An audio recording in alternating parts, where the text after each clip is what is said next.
Tyler Jackson sat in the back of the classroom, nervously tapping his pencil on the desk. His eyes kept drifting toward the front of the room, where Ms. Peterson, his white English teacher, stood by the podium, her face hidden behind a stack of graded essays. Tyler's palms were sweaty. He had spent weeks working on this essay, pouring his heart and soul into every word, every sentence. The topic was about systemic racism, something he knew well, not just from history books, but from his lived experience. It was personal. It was painful. But it was also powerful. Ms. Peterson had announced at the start of the semester that the essays would be graded based on creativity, insight, and clarity. Tyler had thought he had nailed all three, but as Ms. Peterson's gaze swept across the room, Tyler felt a pit form in his stomach. It was as though his essay wasn't even in the pile. When she finally called his name, Tyler stood up, walked to the front of the room, and reached for the paper she handed him. He could feel the weight of it in his hands. The red ink smeared across the page. His heart sank as he scanned the words at the top of the paper, "This essay will not be graded." The note was blunt, and it stung. "Ms. Peterson," Tyler said, his voice trembling, why didn't you grade it?" She didn't meet his eyes. Instead, she shuffled through her papers, looking for something, anything, to distract herself. "Tyler," she finally said, not looking up, "this essay, it doesn't meet the standards of this class. I can't grade it." He stood there, stunned, holding the paper as the world around him blurred. His classmates' voices echoed in the background, but all Tyler could hear was the pounding of his own heart. "You can't be serious," he managed to say, his voice rising. "I worked hard on this. It's not just a paper, it's a part of me. I wrote about something that matters." Ms. Peterson, still not meeting his eyes, shrugged. "I'm sorry, Tyler, but it's not the kind of work I expect from my students. Maybe you should rethink your approach next time." A heavy silence followed her words. Tyler felt like the room was closing in on him. He wanted to argue, to shout, but instead, he stood there frozen, the weight of her rejection pressing down on him like 1,000 bricks. He grabbed his backpack, turned on his heel, and walked out of the classroom without saying another word. As Tyler walked down the hall, his thoughts raced. He had been in this school for 4 years, and every year had felt like an uphill battle. But this was different. This wasn't just another low grade or a missed opportunity. This was something deeper. It was a rejection of who he was. Ms. Peterson had no idea what it was like to grow up the way Tyler had. She had no idea what it felt like to walk through the halls of this school every day, to face stares, to feel the weight of every racial stereotype placed on his shoulders. Tyler had grown up in a neighborhood where hope was a rare commodity. His mother, a single parent, worked 2 jobs just to keep food on the table. They lived in a cramped apartment, and Tyler spent most of his life feeling like an outsider, both at school and in his own community. He had always known he was different, and not just because of the color of his skin. He was different because he dared to believe that he could rise above his circumstances. He had dreams, big dreams, but with each passing year, those dreams felt more and more unreachable. As he stormed down the hallway, Tyler heard a voice call out to him. He turned to see his best friend, Jamal, jogging toward him. "Yo, man. What's up?" Jamal asked, his voice filled with concern. He could tell something was wrong. Tyler shook his head, still too stunned to speak. He held out the essay. "She refused to grade it, Jamal. She just rejected it." Jamal took the paper, scanning it quickly before looking back at Tyler. "What the hell? This is messed up, man. I know you put everything into this. I don't get it." "I don't either," Tyler said, his voice cracking. I don't know what I'm supposed to do anymore. Every time I try to stand up, they just push me down. I can't win." Jamal placed a hand on his friend's shoulder. "You've got this, bro, don't let her get to you. You know you're better than this. Don't let her make you feel small." Tyler smiled weakly. Jamal was always there for him, but even Jamal's words didn't seem to help right now. How could he keep going when it felt like the world was so stacked against him? That night, after dinner, Tyler sat at his desk, staring at the rejection letter on his laptop screen. He had tried to write about something real, something that mattered, and yet here he was, being told it wasn't good enough. It wasn't the first time something like this had happened. It wasn't even the first time a teacher had made him feel invisible. But tonight, it felt different. Tyler's phone buzzed, breaking his thoughts. It was a text from his mom. How was school today? He stared at the message for a moment. He didn't want to disappoint her. She had always told him that education was the way out. That if he worked hard enough, he could make something of himself. But right now, Tyler didn't feel like he was making anything of himself. He felt like he was just fighting to survive. He typed a quick reply, "It was okay, just another day." But he knew he was lying. The next day, Tyler couldn't shake the feeling that something needed to change. He couldn't let this be the end of his story. If Ms. Peterson wouldn't grade his essay, then maybe someone else would. And that someone else might just be the one who understood. As the day wore on, Tyler began to realize something. This wasn't just about an essay. It was about his place in the world. He didn't have to let the rejection define him. He could take control of his narrative. Maybe it wasn't fair that he had to fight so hard just to be seen, but that didn't mean he wasn't going to fight.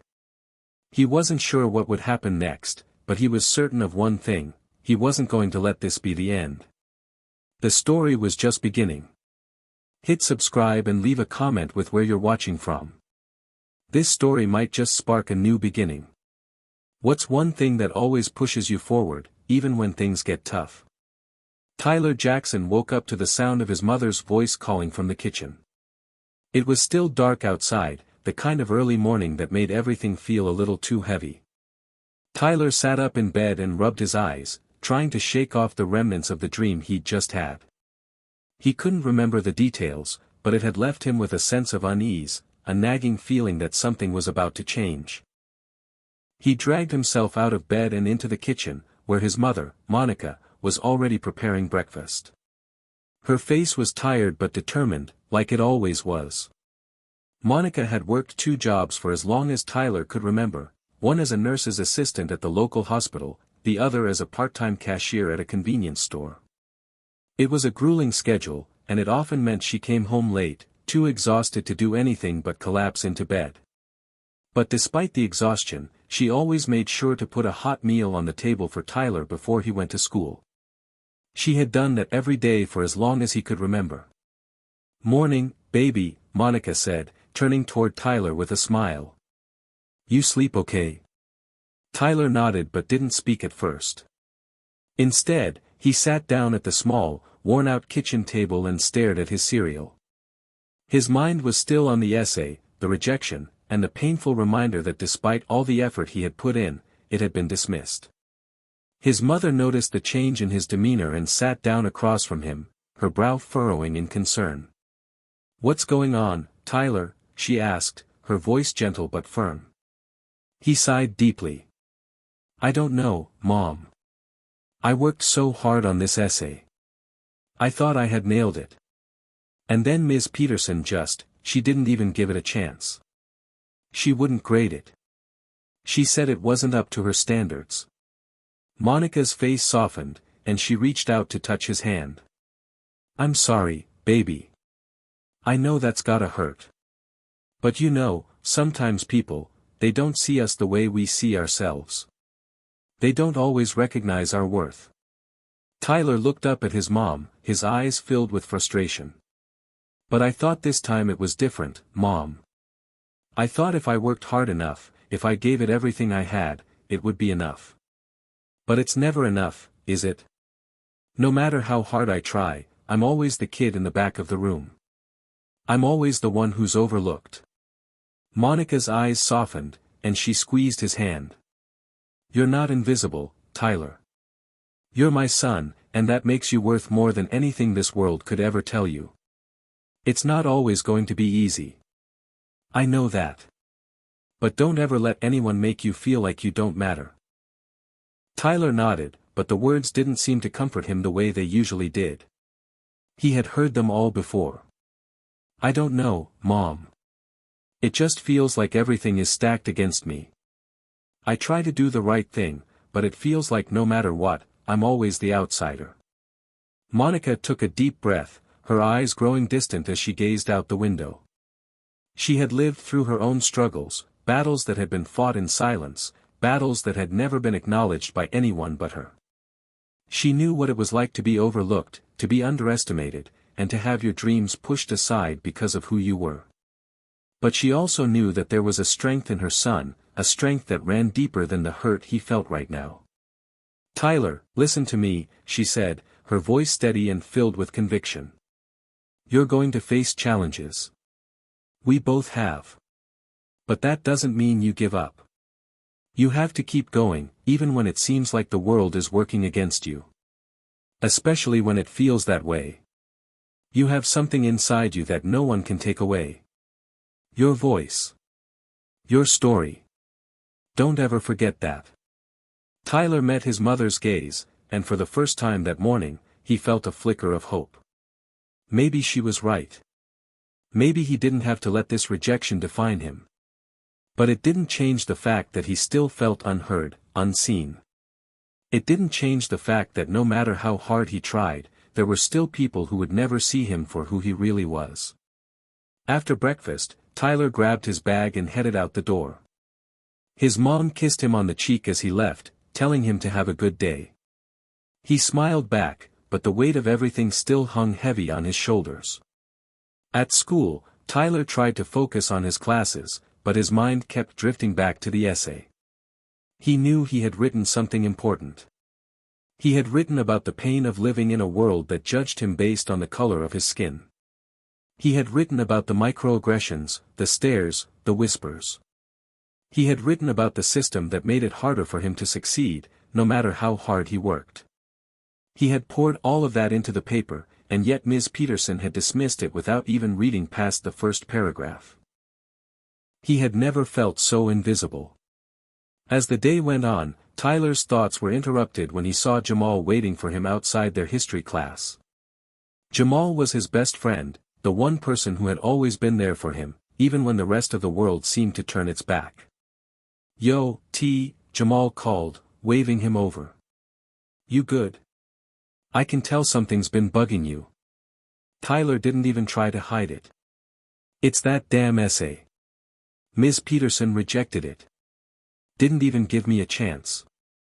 I don't get it, man. Why does this always happen to me? Jamal raised an eyebrow, his expression serious. You know what I think, right?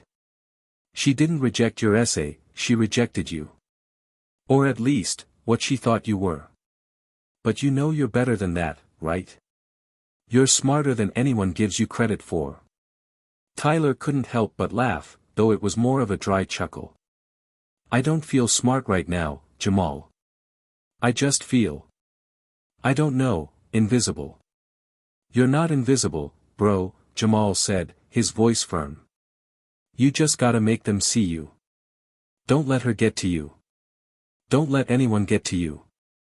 Tyler looked at his friend, feeling a spark of something deep inside. Maybe Jamal was right. Maybe he wasn't invisible. Maybe it was time to show the world who he really was. That night, Tyler sat in his room, staring at the rejection letter once more. The words stung, but they also ignited something in him. He wasn't done yet. He couldn't be. He pulled out his laptop and began to type. He didn't know exactly what he was going to do, but he knew one thing for sure, he wasn't going to let this setback be the end of his story. The journey was just beginning. The next morning, Tyler woke up with a sense of quiet resolve. The sting of rejection was still there, but it wasn't as sharp as it had been the day before. Instead, it had transformed into something else, a quiet fire that burned deep inside him. He wasn't sure exactly what he was going to do yet, but he knew he had to do something. It was a Wednesday, and Tyler's schedule was packed with classes. He had history, English, math, and then gym, typical, uneventful stuff. But today felt different. He wasn't just going through the motions. Today, something was going to change. When Tyler walked into his first class of the day, history with Mr. Johnson, he was greeted by the usual buzz of chatter. His classmates were discussing their plans for the weekend, but Tyler barely heard them. He was still lost in thought, replaying the conversation with his mom, and the moment Ms. Peterson had handed him that rejection letter. Tyler slid into his seat next to Jamal, who was already unpacking his books. "Yo, you good?" Jamal asked, nudging him with his elbow. "Yeah," Tyler replied, his voice quieter than usual. "I don't know. I think I'm gonna do something about it. I can't just let it slide." Jamal raised an eyebrow. "Do what? Go to the principal or something?" Tyler shook his head. "I don't know. Maybe. But I don't think it's just about one teacher. It's bigger than that, man. It's about the system. People like me, we're never gonna be heard unless we fight for it. I've had enough of just staying in the background. I'm tired of being invisible." Jamal was silent for a moment, clearly processing Tyler's words. "You know, if you're serious about this, you're gonna need to back up your words with something more than just a complaint. If you want people to listen, you've got to show them what you're made of. But I got your back, man." Tyler appreciated his friend's support. Jamal had always been there for him, even when things felt like they were falling apart. But this was different. This wasn't just about a friendship, it was about a fight for dignity, a fight to be seen as more than just a statistic. History class went by in a blur. Mr. Johnson was going over World War II, but Tyler couldn't focus. His mind kept drifting back to his essay, the rejection that had come with it. He knew that writing was his strength. He had always been the kind of person who could express himself better with words than with anything else. But now, even his words felt inadequate. They had been dismissed as irrelevant, not worth the time. After the bell rang and class let out, Tyler lingered in his seat, his backpack slung over one shoulder. He could feel the familiar tension building up in his chest. He needed answers. The next class, English, was the one that had caused all of this. Tyler arrived early, waiting outside Ms. Peterson's classroom, trying to calm his nerves. He had decided that today, he was going to confront her. He wasn't going to let her dismiss him or his work without a fight. The door swung open, and Ms. Peterson emerged. She looked surprised to see him standing there. "Tyler, can I help you?" she asked, her tone guarded. Tyler took a deep breath, his palms sweating. "I want to talk about my essay," he said, trying to keep his voice steady. "I don't understand why you rejected it. I thought I met all the requirements. You said creativity, insight, and clarity were what mattered. Well, I gave you all of that, and yet you didn't even grade it." Ms. Peterson looked taken aback by his directness. She hesitated for a moment before replying, "Tyler, I told you, your essay wasn't up to the standards of this class. It was, well, it was too emotional. It wasn't scholarly enough." Tyler's chest tightened. Too emotional. So because I wrote about my own experiences, about what I go through every day, because I wrote from the heart, it's not good enough? Ms. Peterson's expression softened slightly, but there was still a wall between them. "It's not that, Tyler. It's just that I felt the essay wasn't objective. You need to back up your points with research and facts, not just personal feelings." Tyler clenched his fists, feeling his anger rise. "So, you want me to write about racism and injustice like I'm writing a history textbook? You want me to be detached, like I'm not actually living this every single day? I can't do that. This is my life, Ms. Peterson. And you're telling me it's not enough to be real, to speak my truth?" There was a pause. Ms. Peterson's gaze flickered for a moment, as if she was considering his words. "I understand that, Tyler. But you need to learn how to express that in a more academic way. You can't just rely on your emotions." Tyler shook his head, frustration bubbling over. I'm not going to apologize for what I've experienced. I'm not going to change the way I speak, the way I feel, just because it doesn't fit into your little box of what's acceptable. Maybe you're the one who needs to change. Before she could respond, Tyler turned and walked away, his heart pounding in his chest. He wasn't sure if he had made his point, but one thing was clear, he couldn't let this go.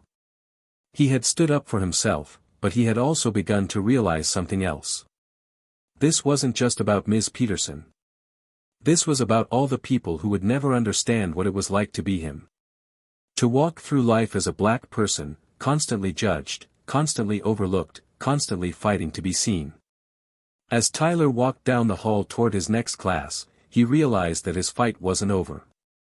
It had just begun. Later that night, after his mother had gone to bed, Tyler sat at his desk again. He pulled out his laptop and opened the essay file. There were still the red marks, the words, "This essay will not be graded," glaring back at him. But this time, instead of feeling defeated, Tyler felt something different. He had made a decision. He wasn't going to let his words go unheard. Tyler opened a new document and began to write again. This time, though, he wasn't just writing for a grade. He was writing for himself. For his community. For everyone who had ever felt like they were invisible. The morning air was brisk as Tyler stepped out of the house, his backpack slung over one shoulder. He wasn't sure what he was expecting to happen today, but he knew one thing for certain, the fight wasn't over. Ms. Peterson's rejection still stung, but it was no longer the source of his frustration. Now, it had become the catalyst for something much bigger, something he didn't yet fully understand. Today was going to be different. As Tyler walked through the crowded hallways of his high school, he could feel the weight of every passing glance, every whisper. It wasn't that he hadn't always felt this way, but today, it was different. Today, he wasn't just another student trying to blend in. He wasn't just another teenager trying to survive the daily grind. Today, Tyler was walking with purpose. He made his way to history class, his thoughts still buzzing with the confrontation he'd had with Ms. Peterson the day before. It wasn't over between them, not by a long shot. But the more he thought about it, the more he realized something. Ms. Peterson wasn't the root of his problem. She was just a symptom. The real issue lay in a system that ignored the voices of people like him, people who had something real to say, something important, but were never given the chance to be heard. Tyler sat down in his usual spot in history class, his mind still racing. Jamal was already there, as usual, flipping through his phone. "Hey, you good?" Jamal asked, noticing the stormy look on his friend's face. Tyler nodded but didn't respond right away. The truth was, he wasn't sure if he was good. He wasn't sure of anything anymore. But there was something inside him that wouldn't let him rest until he did something about this. Something that pushed him forward, even when the world seemed to want to hold him back. "I've got an idea," Tyler said, breaking the silence. "I'm going to do something big. Something that makes people see what's going on. But I need your help." Jamal raised an eyebrow, intrigued. "What do you mean?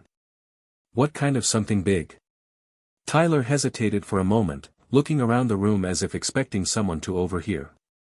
Then, he leaned in and spoke in a low voice, his words full of conviction. "I'm going to get my essay read. But not just by Ms. Peterson. I'm going to take it to someone who matters.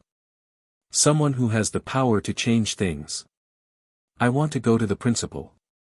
Jamal's eyes widened. "You serious? You're really gonna take this to the top?" "Yeah," Tyler said, nodding. "I am.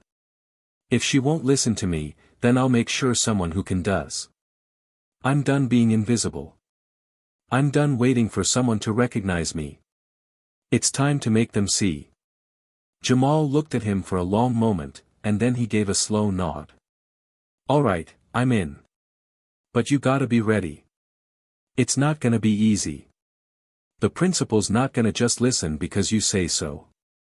You're going up against more than just one teacher. You're up against the system. You sure you're ready for that? Tyler swallowed, the weight of Jamal's words settling in. This wasn't just about an essay anymore.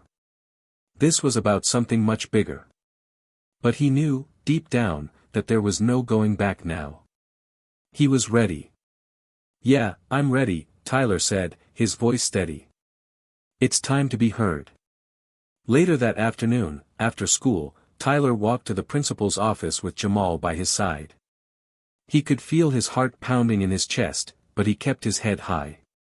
He wasn't going to let fear or doubt stop him. Not this time. The receptionist looked up as they entered, her eyes flicking over them with a brief, disinterested glance.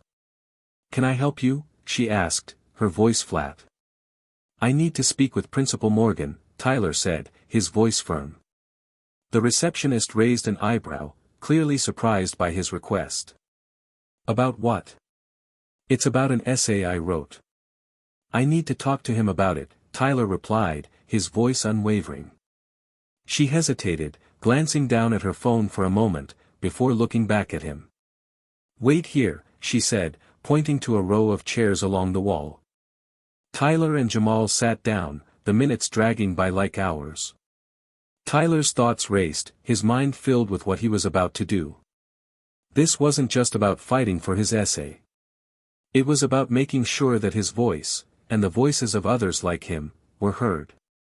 He couldn't stay quiet any longer.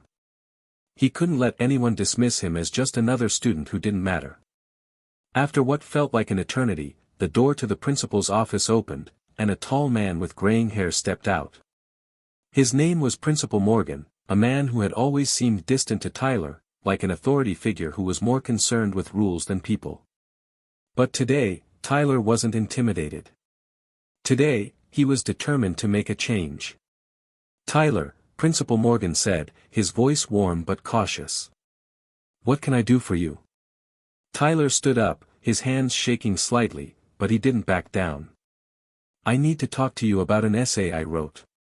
It was rejected by Ms. Peterson, and I want to know why. I put everything I had into that paper. I wrote about my life, about my experiences, and it was dismissed. I want to know why that happened." Principal Morgan's face shifted from friendly curiosity to something more guarded. "Tyler, I understand you're upset, but—" "I'm not just upset," Tyler interrupted, his voice rising. "I'm tired of being dismissed. I'm tired of my voice not being heard. People like me, we're always treated like we don't matter. I'm done with that. I want to make sure that my essay is read and that my voice is heard. Not just by Ms. Peterson, but by people who have the power to make change." For a moment, Principal Morgan said nothing. He just stared at Tyler, as though he was weighing his words.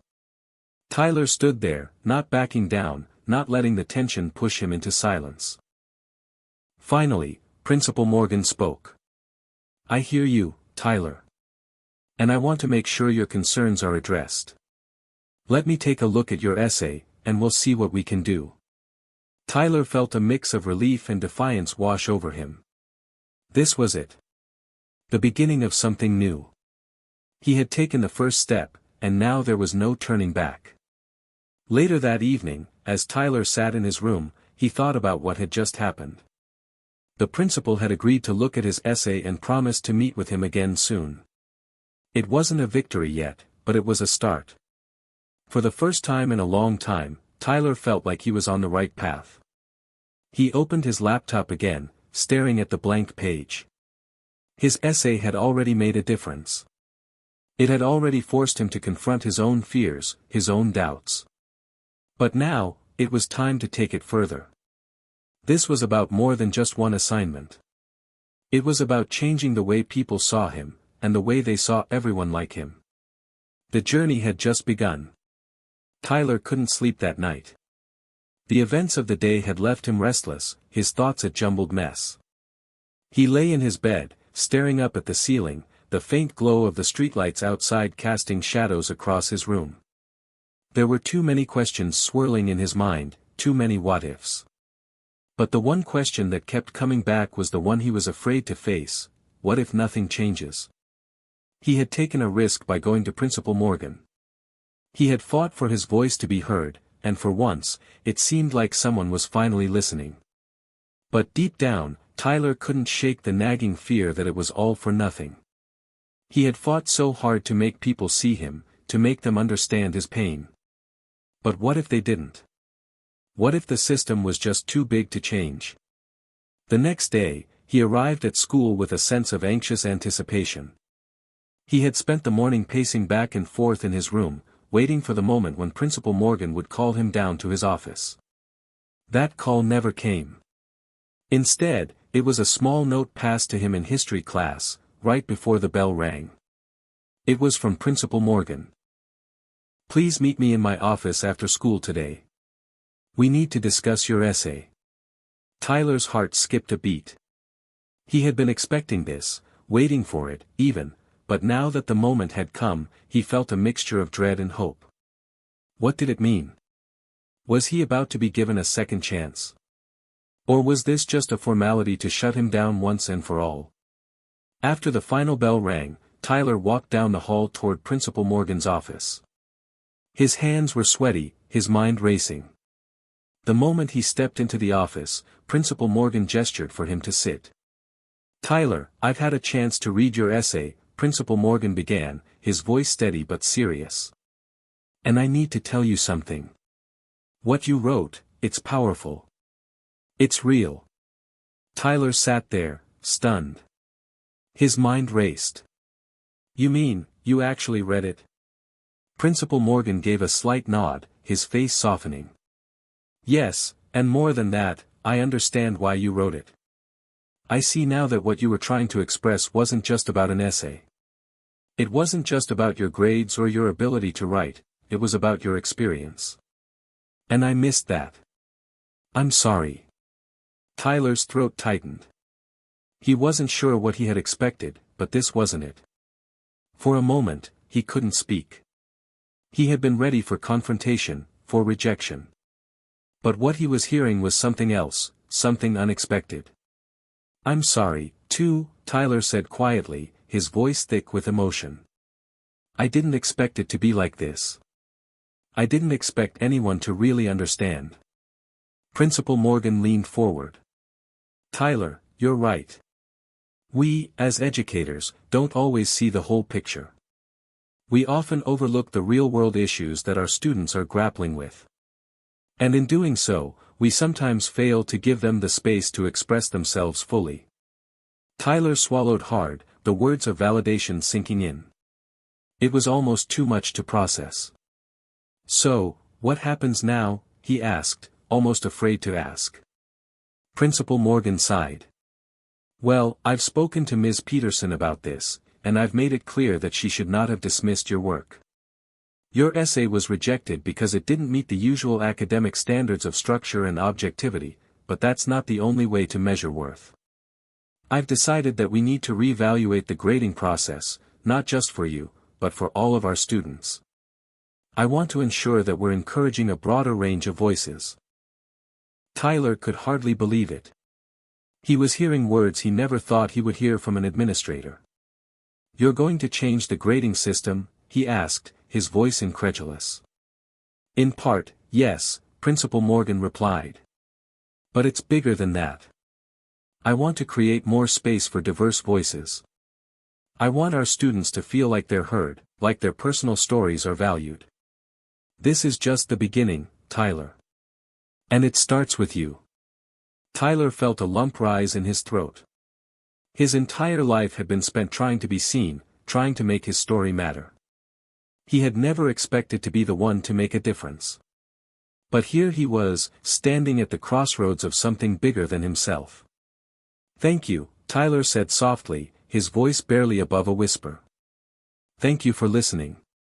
As he walked out of Principal Morgan's office, the weight on Tyler's shoulders had lifted, just a little, but enough for him to feel it.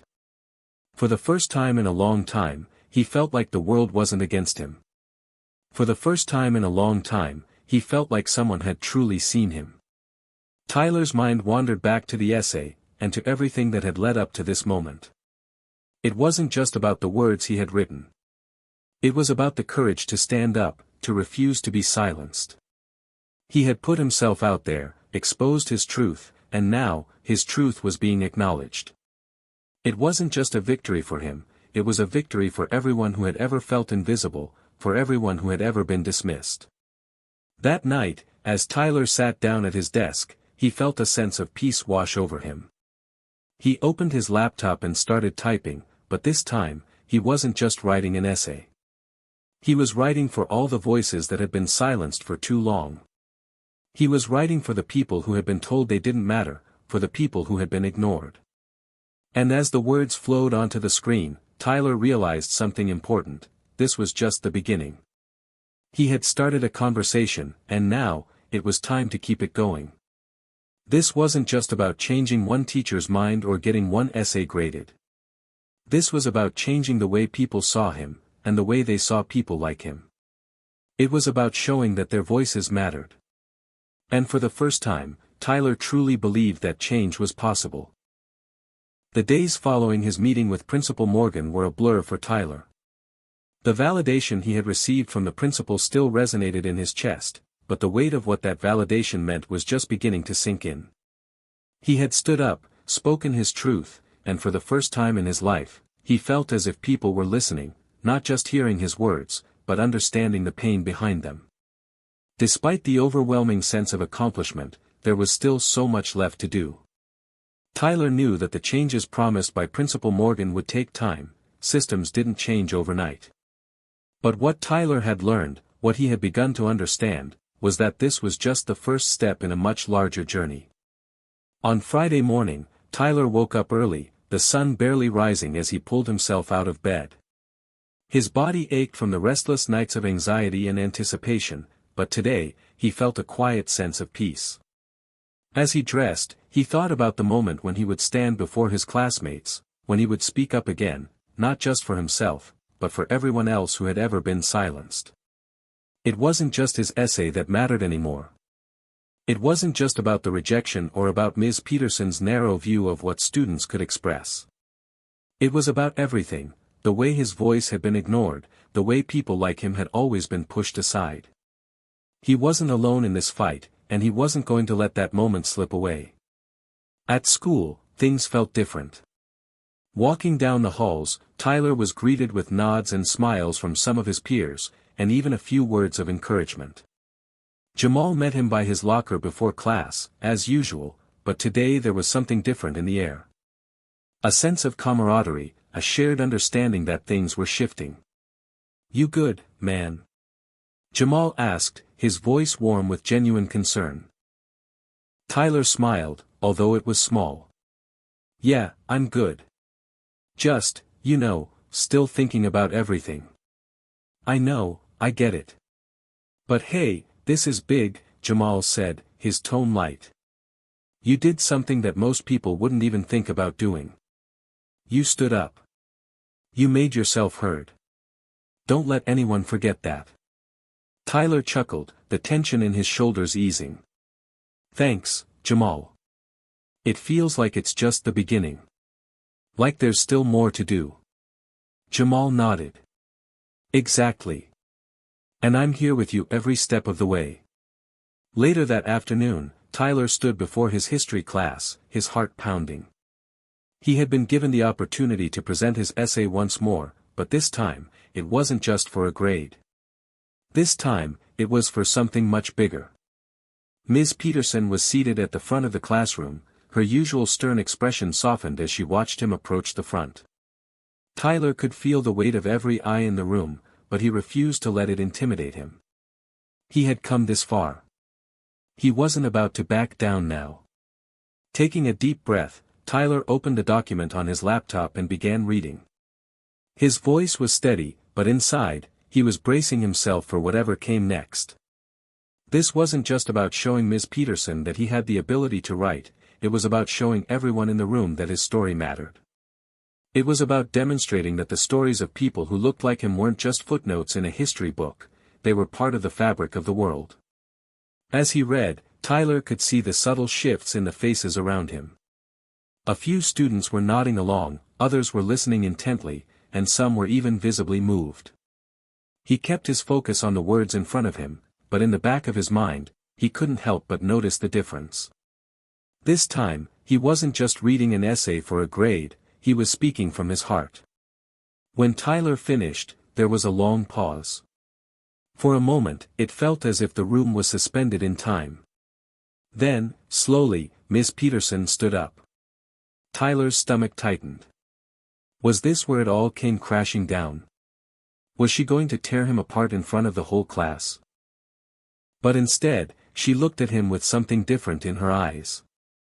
It wasn't judgment or rejection, it was acknowledgement. Tyler, she began, her voice softer than usual, I can't deny the strength of what you've shared. Your words, your experiences, are real. And I see now that I missed something when I graded your essay. You've shown me something I didn't fully understand before. I apologize for not giving you the respect your work deserves. Tyler blinked, his mind reeling. This wasn't what he had expected at all. But there it was, a teacher, someone who had dismissed his work only days before, now admitting that she had been wrong. The room was quiet for a long moment. Then, one by one, the students began to clap. It wasn't a loud, boisterous applause, but it was enough. Tyler looked around at his classmates, their expressions a mixture of surprise and respect. This wasn't just about him anymore. It was about everyone who had ever felt overlooked or misunderstood. As the day came to a close, Tyler found himself walking out of school with a sense of pride he hadn't known was possible. It wasn't just about the essay. It wasn't even just about the validation from Miss Peterson. It was about the journey he had started. The conversation he had sparked. When he got home, Tyler sat down at his desk and opened his laptop. His fingers hovered over the keyboard for a moment, but then they began to type, steadily, purposefully. The essay had started it, but there was so much more to say. He had more to share, more to fight for. The system wasn't going to change overnight, but he could be a part of that change. He could be a part of something bigger. As he typed, he thought about the people who had supported him, his family, his friends, and Jamal, who had always been there, even when Tyler wasn't sure where he was headed. He thought about Principal Morgan's promise, and he thought about the students who had stood by him, cheering him on even when they didn't fully understand what he was fighting for. This was about everyone who had been told that their voices didn't matter. This was about making sure they were heard. Tyler's fingers danced across the keys, and as he wrote, he realized something important. He was no longer just writing for a grade. He was writing for a future. A future where every voice, no matter how small or quiet, had the chance to be heard. The world might not change overnight, but Tyler knew now that it was possible. And with every word he wrote, he was one step closer to making that future a reality. The days following his victorious moment in class passed by in a blur. Tyler's name was on the lips of every student in school, whispered in the hallways, written on note boards, and even mentioned during morning announcements. It felt strange, almost surreal. He had never been one to attract this kind of attention, but now, his name was associated with something bigger than just an essay, something important. Tyler had become a symbol of resistance, a voice that had fought for recognition, and somehow, his fight had become the fight of many. On Monday morning, as he stepped onto campus, Tyler felt the weight of this newfound recognition. People waved at him as he walked past, some nodding in acknowledgement, others offering smiles that were warmer than usual. Jamal caught up with him near the entrance of the school, his eyes bright with excitement. "You're like a hero around here, man," Jamal said, slapping Tyler on the back. "You've got people talking. Teachers, students, even the janitors, they all know what you did. They're all saying you're changing things." Tyler smiled but shook his head. "I don't know about all that. I just wrote an essay." Jamal raised an eyebrow. "No, bro, you didn't just write an essay. You put yourself out there. You made them see you. You made them see all of us." Tyler was silent for a moment, contemplating what Jamal had said. He had made a stand, but he didn't think of himself as a hero. He was just trying to survive in a world that hadn't always cared about him. Yet, there was a growing sense within him, a sense that maybe, just maybe, this wasn't just about him anymore. If his voice had made such an impact, perhaps there was more he could do. Maybe he could rally others, too. The opportunity presented itself during lunch. Tyler was sitting with Jamal, talking about the game that night when a group of students approached their table. There was a tension in the air as they hesitated before sitting down. Tyler, one of them, Maya, said softly, "We've been talking, and we wanted to ask if you'd be willing to help us. We've been thinking about the changes you mentioned in your essay. We want to be part of that change, too." Tyler looked around at the group, Maya, Derek, and a few others he recognized but didn't know well. All of them seemed eager, but also nervous. "What kind of changes are you talking about?" Tyler asked, intrigued.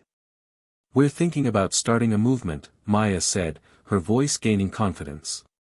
"A group that fights for more inclusive voices in our education. Not just in essays, but in everything. More representation, more discussion about issues that matter to us, issues like race, inequality, our history that's been ignored. We want to be heard, too." Tyler's heart skipped a beat. This wasn't just a casual conversation. They were asking him to be a part of something bigger. Something that could change everything. "Wow," Tyler said, leaning back in his chair. He glanced at Jamal, who was watching him with an encouraging smile. "I didn't expect that. But yeah, I'd be down. I think we need something like this." "We need your help, Tyler," Derek said, leaning forward. "You've already started it." You stood up. "We're just following your lead." The idea of starting a student movement began to take shape in Tyler's mind. It was more than just an idea, it was an opportunity. This was his chance to make a real difference, to amplify the voices of those who had long been silenced. He couldn't just let the opportunity slip by. Not after everything he had gone through. That afternoon, Tyler, Jamal, and a group of students gathered in the library, where they began planning their next steps. Tyler didn't realize just how much support he had gained until they started brainstorming. The room filled with energy as they discussed ideas, petitions, meetings with teachers, creating a student-run publication, raising awareness for issues like racial profiling and unequal opportunities in the education system. "What if we created a club?" Maya suggested. "A student-led club where we could speak out about issues we care about. We could invite faculty members who are willing to listen, and we could organize forums where we discuss the changes we want to see. Yeah, and we could also do events, like protests or sit-ins. Nothing violent, just to show people we're serious," Derek added. Tyler thought about the idea. It had potential, but they needed more than just ideas. They needed a plan, a way to get the entire student body involved. "We need to make sure people feel included. Not just those of us who are passionate about this, but everyone. We can't just create a movement for some of us, we need to bring everyone in." "Right," Jamal said. "We need to make sure we're doing this for everyone who's ever felt overlooked. We need to have their backs." The conversation continued late into the afternoon, but by the end of it, the group had a clear plan. They would start small, a meeting to discuss the creation of the club, an invitation to students and teachers who were open-minded and wanted to help. But this was just the beginning. They knew that if they wanted real change, they had to stay committed, keep pushing, and make their voices heard loud enough that it couldn't be ignored. The following Monday, they held their first meeting. Word had spread quickly, and students filled the classroom where the meeting was held. Tyler had expected a few curious faces, but instead, there were dozens of students, some of whom he recognized, others he didn't. It was a diverse crowd, Black, Latino, white, Asian, and everything in between. They all had one thing in common: they had been overlooked, and they wanted to change that. As Tyler stood in front of the room, he felt the same nervousness he had felt during his first essay presentation. But this time, it was different. He wasn't speaking just for himself, he was speaking for all of them. I know what it feels like to be invisible, Tyler said, his voice steady but filled with passion. I know what it feels like to have your words, your experiences, your very identity dismissed. But we can't let that happen anymore. We have a voice, and we're not afraid to use it. The room was silent for a moment, and then, slowly, students began to clap. Tyler's heart swelled with emotion. He wasn't just a voice for himself anymore. He was part of something bigger. He was leading a movement for change. As the meeting ended and students began to leave, Tyler stood at the front of the classroom, watching them go. He felt a sense of pride, but also a heavy responsibility. This was just the beginning, and there was so much more work to do. But as he looked around at the faces of the students who had come together, Tyler knew one thing for sure: they were ready to fight. And this time, they would not be ignored. The first few weeks of their student-led movement had been exhilarating. What had begun as a small group of students sitting together in a library had rapidly blossomed into a full-fledged initiative. Tyler and his friends had worked tirelessly to organize events, distribute flyers, and spread their message through social media. They called their group Voices United, and it became a rallying cry for students across the school who felt marginalized or overlooked. But, as with any movement, the growing visibility of Voices United began to attract resistance. The first signs of opposition came when a group of students, mostly from the more affluent and predominantly white part of the student body, began to question the legitimacy of the movement. It was during lunch when Tyler first noticed the group gathered near the entrance to the cafeteria. A few students, their arms crossed, were standing in front of a bulletin board where one of the club's flyers had been posted. A couple of them, including Jason, one of the star athletes, were openly mocking the flyer's message. "Why are we even bothering with all this diversity stuff?" Jason laughed loudly enough for everyone to hear. "I don't see how Voices United is going to make a difference. Everything's fine the way it is. It's just high school, who cares?" Tyler felt a knot tighten in his stomach. He had anticipated that there would be some resistance to the movement, but hearing it so openly, so dismissively, was different. He glanced at Jamal, who stood by his side, his jaw clenched but his expression calm. "We're doing this for everyone who feels like their voice doesn't matter, Jason," Jamal said, his voice steady but firm. Jason scoffed. "And I'm sure you're real happy to be a part of it. You're always looking for reasons to make things about race." His tone was biting, and his words were like daggers aimed straight at Jamal. Tyler could feel the temperature in the cafeteria drop. A few other students had stopped eating, watching the interaction unfold. He knew it was important not to back down, but he also had to keep his cool. He wasn't going to let Jason's words define the movement. Not now. Not ever. "Jason, it's not about making things about race. It's about making sure everyone's voice counts," Tyler responded, stepping forward. "You're entitled to your opinion, but so are we. And we're not going anywhere." Jason's eyes narrowed, and he leaned in a little too close. "Fine. But don't come crying to me when this thing blows up in your face. You can't just change everything with a club and some posters." Before Tyler could respond, Jamal stepped in front of him, his expression hardening. "What we're doing is way bigger than your opinions. And it's already making a difference." Jason hesitated for a moment, but then with a scoff, he turned and walked away, his group trailing behind him. Tyler exhaled slowly, tension still lingering in the air. "You okay?" Jamal asked, placing a hand on his shoulder. "I'm fine. I didn't expect it to get personal so soon." "Yeah, people are scared of change, man," Jamal said. "But this is bigger than us. You know that, right?" Tyler nodded. He did know that. But the words still stung.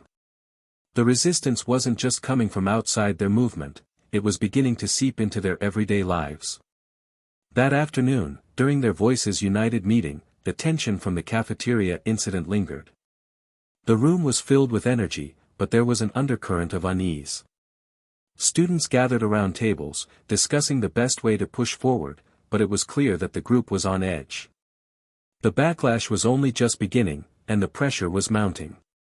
Tyler stood at the front of the room, trying to keep everyone focused. We knew this wouldn't be easy. We knew there'd be people who don't understand, who don't want change. But what we're doing matters. Exactly, Maya said, her voice strong. If we want our voices to matter, we have to stand firm, even when people push back. But how do we deal with the people who just don't get it? One of the other students, Derek, asked, his face scrunched with frustration. Tyler thought for a moment.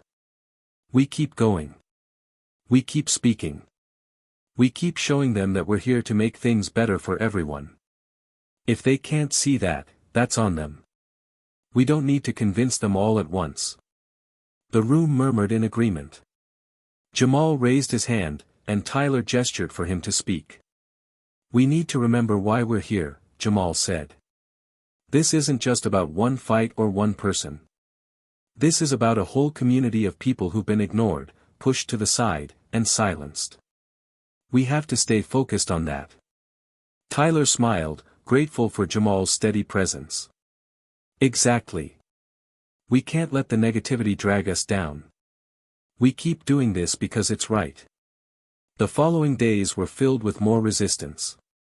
Posters were torn down, rumors spread, and some teachers subtly undermined their efforts.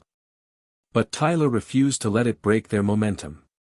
He kept pushing forward, organizing meetings, encouraging the group to stay united. He knew this was a battle that wouldn't be won easily. In the face of adversity, the movement started to take on a new strength. The students who had initially been hesitant to join Voices United began to come forward. They wanted to be part of something bigger than just their school lives, they wanted to be part of the change. The protests they organized were peaceful but powerful. Students wore matching shirts with the Voices United logo, carried signs calling for inclusive education, and gathered in the courtyard during lunch breaks to hold discussions on race, identity, and the importance of having their voices heard. It wasn't long before even some teachers began to show up at these meetings, intrigued by the sincerity and passion of the students involved. One afternoon, Tyler stood by the windows of the library, looking out at the peaceful protests happening in the courtyard below. The faces of his classmates, their voices ringing out with newfound confidence, filled him with hope. There was so much more to be done, but this moment of solidarity and change, was something that couldn't be ignored. Do you think we're making a difference? Jamal asked, standing beside Tyler and looking out over the scene. I hope so, Tyler said quietly. I hope we are. But even as they spoke, Tyler knew the real work was just beginning. There would be more resistance, more obstacles. But for the first time, he didn't feel like he was fighting alone.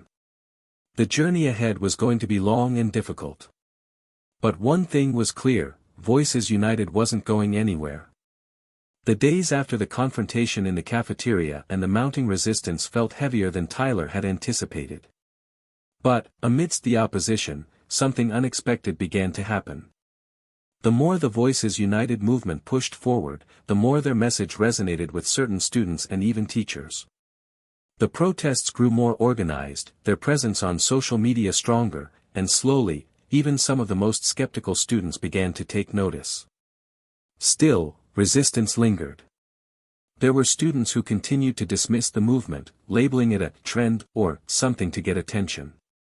But Tyler refused to let those voices overshadow what he and his peers had built. What kept him moving forward were the quiet victories, the moments when someone came up to him after a meeting or event and said, I finally get it.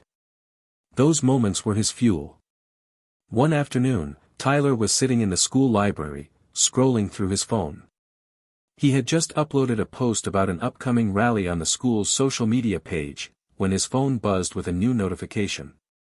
It was a message from Dr. Simmons, the English teacher he had clashed with over the grading of his essay. Tyler hadn't heard from Dr. Simmons since their brief exchange after the essay scandal, and the professor hadn't been particularly warm. Tyler had assumed Dr. Simmons would remain indifferent, if not critical, of his movements. To his surprise, the message wasn't dismissive, it was something entirely different. Dr. Simmons' message.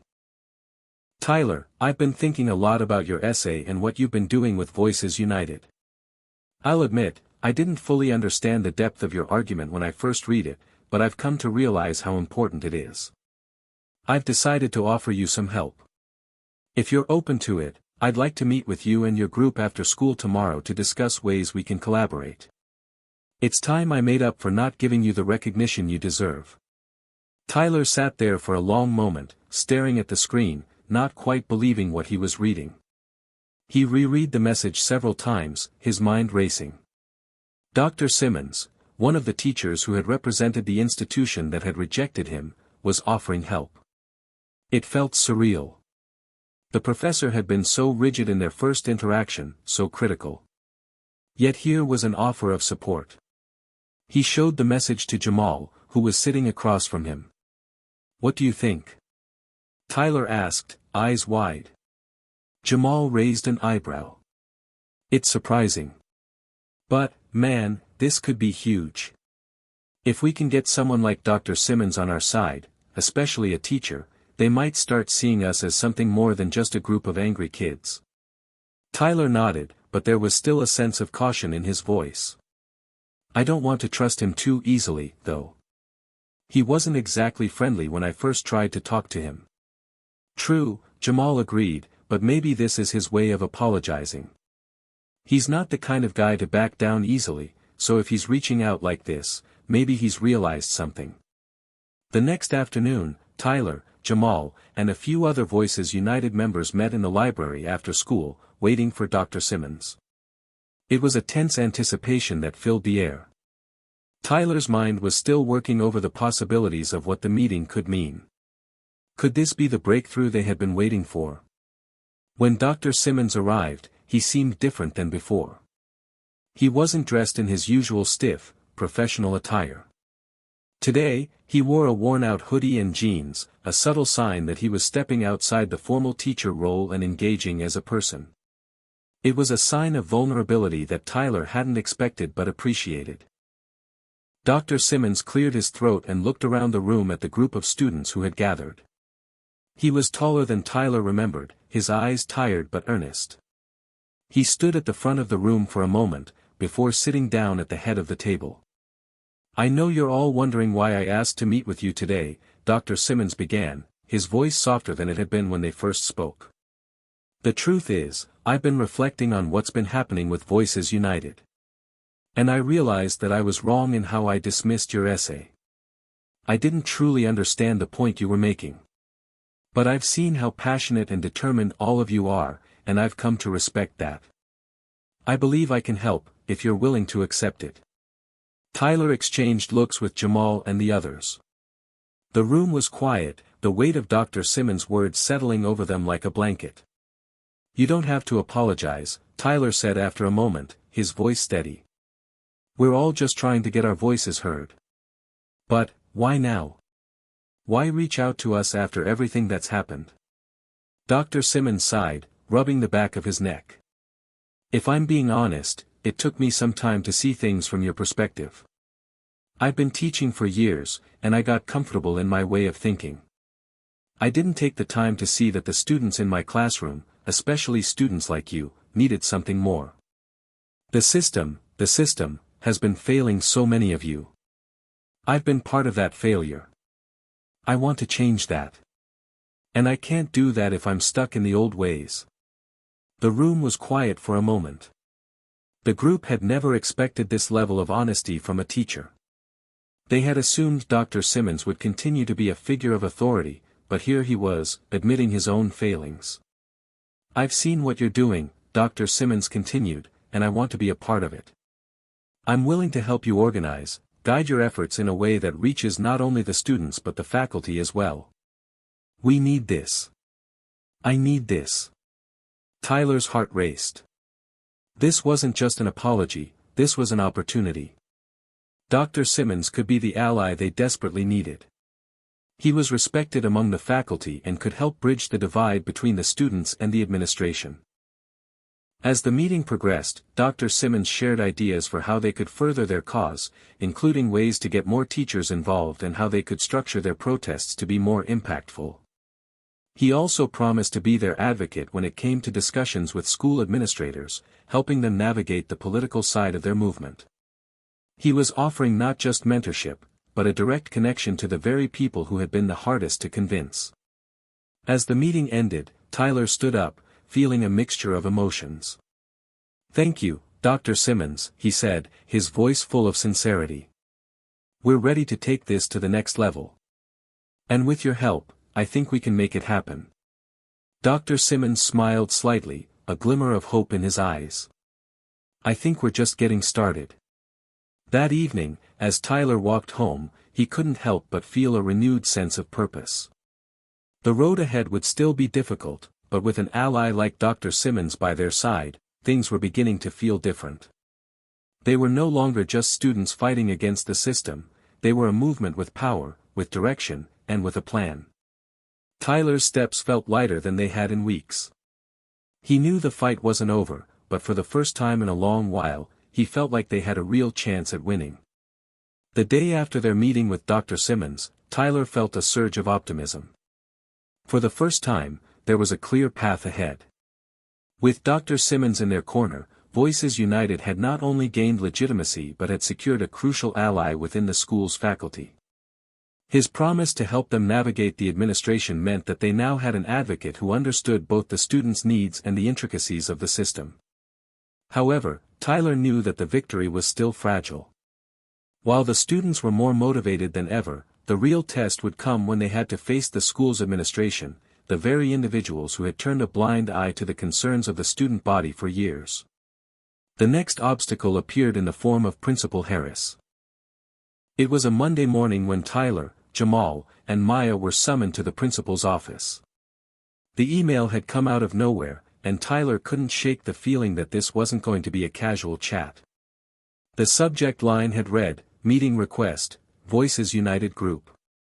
The tone of the message had been polite, but there was an underlying formality that suggested things were about to get serious. The three of them walked into the principal's office, where Principal Harris sat behind a large oak desk, his stern expression barely changing as they entered.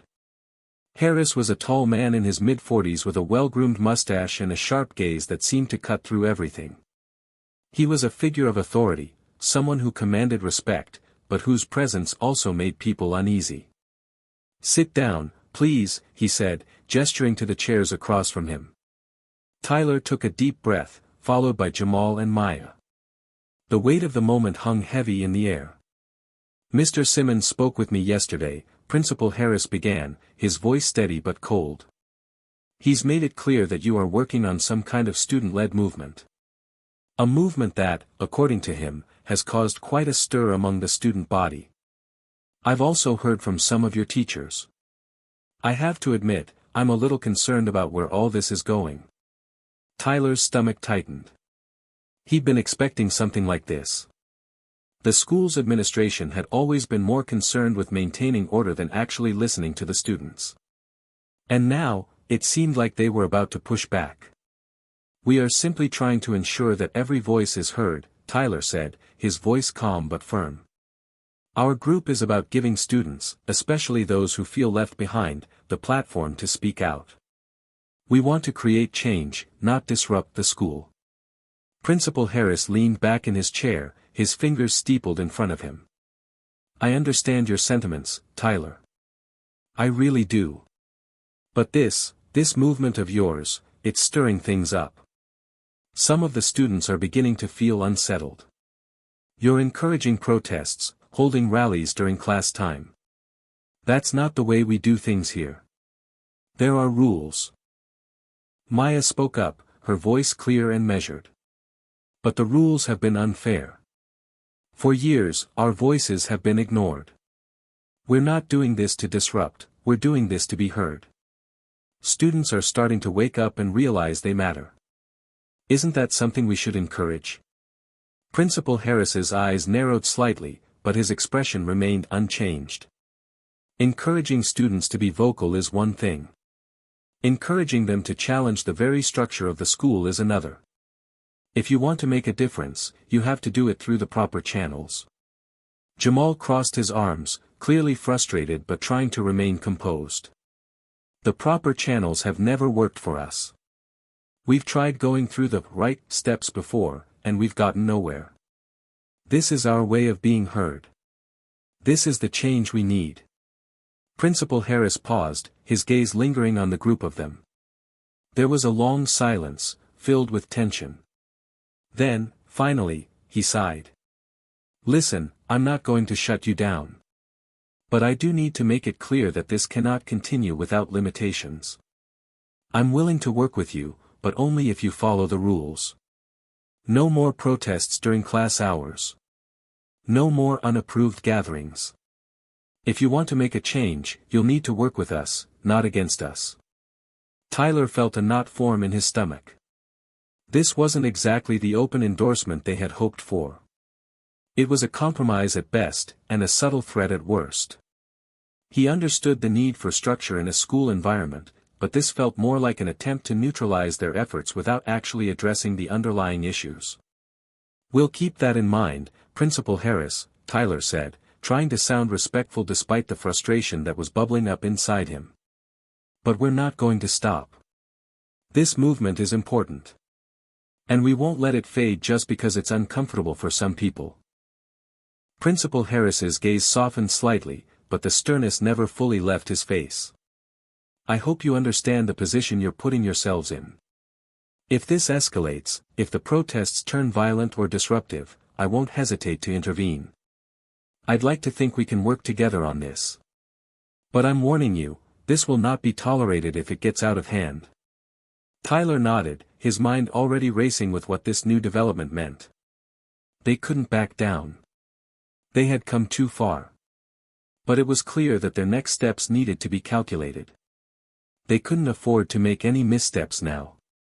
As they left the principal's office, Tyler felt the weight of Harris's words pressing on him. The school was going to play hardball.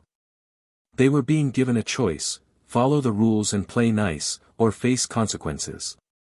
After the meeting, Tyler, Jamal, and Maya gathered in the library once again, the gravity of the conversation still hanging over them. Did you get the feeling that he was just trying to put a lid on this? Jamal asked, breaking the silence. Yeah, Tyler said, running a hand through his hair. It's like he's giving us just enough rope to hang ourselves. He wants us to keep it low-key, but he doesn't actually want to address the issues we're raising. Maya crossed her arms. I don't think we can afford to play by their rules anymore. We have to keep pushing, but we have to do it smart. We need to get more students on our side, get them involved. Tyler nodded. Exactly. This isn't over. Harris thinks he can silence us with threats, but we're not backing down. Not now, not ever. They sat together in the quiet of the library, the soft hum of the fluorescent lights overhead. There was still a lot of uncertainty ahead, but one thing was clear: Voices United had come too far to be stopped now. The warning from Principal Harris hung over Tyler like a storm cloud. He had expected resistance from the administration, but hearing the principal lay down strict conditions for their activism made it all feel even more real. Harris had made it clear, if they didn't play by the rules, Voices United would be shut down. Yet, Tyler wasn't ready to give up. Not now, not after everything they had fought for. The group met the next day in a secluded corner of the school library, far from the prying eyes of administration. Jamal had set up a small round table in the back of the library, where a few trusted members of Voices United had gathered to discuss their next steps. We can't let Harris silence us, Tyler said, his voice steady but full of resolve. But we need to be smarter about it. We can't risk more public protests or more direct confrontations. Not yet.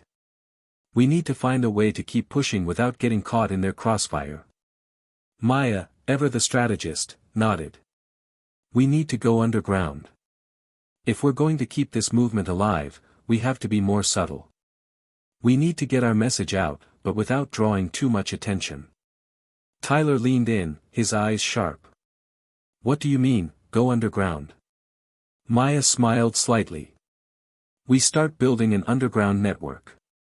We need to use less obvious channels to communicate, things like encrypted messages, social media accounts they can't trace, even word of mouth and old school flyers. This way, we can still mobilize people and get our message across, but without leaving a digital footprint for the administration to follow. Jamal grinned.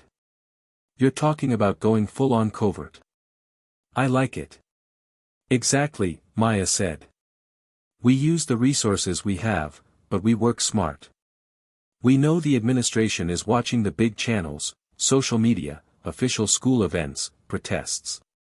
But they're not tracking our texts, our private conversations, or the things that happen outside their sight. If we move in the shadows, we'll be harder to stop. Tyler's mind raced as he thought about their options. They had to evolve. The stakes were too high to keep doing things the way they had been. If we go this route, Tyler said, we'll need to make sure no one's caught. No more being obvious. No more sticking out like sore thumbs. We move in the background, we talk to people we can trust, and we build a network that can't be easily infiltrated. The next few days were spent creating a system that would allow them to communicate without drawing attention. They set up encrypted email chains, anonymous social media accounts, and even started using more discreet methods like leaving flyers hidden in certain areas of the school. Jamal reached out to a few upperclassmen who were known to be involved in activism, hoping they could offer advice on how to stay under the radar. But Tyler knew the real challenge was not just creating the network, it was maintaining it. If anyone within their group turned on them, if they let a single message slip into the wrong hands, everything could fall apart. And the stakes were even higher now. Every move they made had to be calculated, deliberate. If they failed, Principal Harris's threat to shut them down wouldn't just be a warning, it would be the end. A week after their meeting with Principal Harris, things started to heat up. The underground network was working, slowly, quietly, but word was getting out. Students started showing up to meetings and events, drawn by the whispers in the hallways, the cryptic messages on social media, the flyers that appeared in hidden corners of the school. The rallies had stopped, but their power was not in the outward show of force anymore. It was in the way they moved, the way they communicated, the way they inspired students without ever needing to be seen. More students were beginning to rally to the cause, drawn by the sense that there was something happening just beneath the surface of everyday school life. The movement was more real than ever, but it was also more dangerous. But the school wasn't blind to it for long. One morning, Tyler was walking down the hall when he saw a couple of his classmates, Adam and Kate, standing near the lockers, whispering among themselves. As he passed by, he overheard a snippet of their conversation. Did you hear? They found the flyers. Someone got them from the library and... Tyler's heart skipped a beat. The flyers? How did they? Before he could finish his thought, Maya appeared behind him, a look of concern on her face. What's going on? I overheard something, Tyler said, his voice low. They're talking about the flyers we've been leaving. The school must be starting to notice. Jamal stepped forward, overhearing the tail end of the conversation. Shit. This is what we've been avoiding. They can't find out about this. If they tie us to those flyers.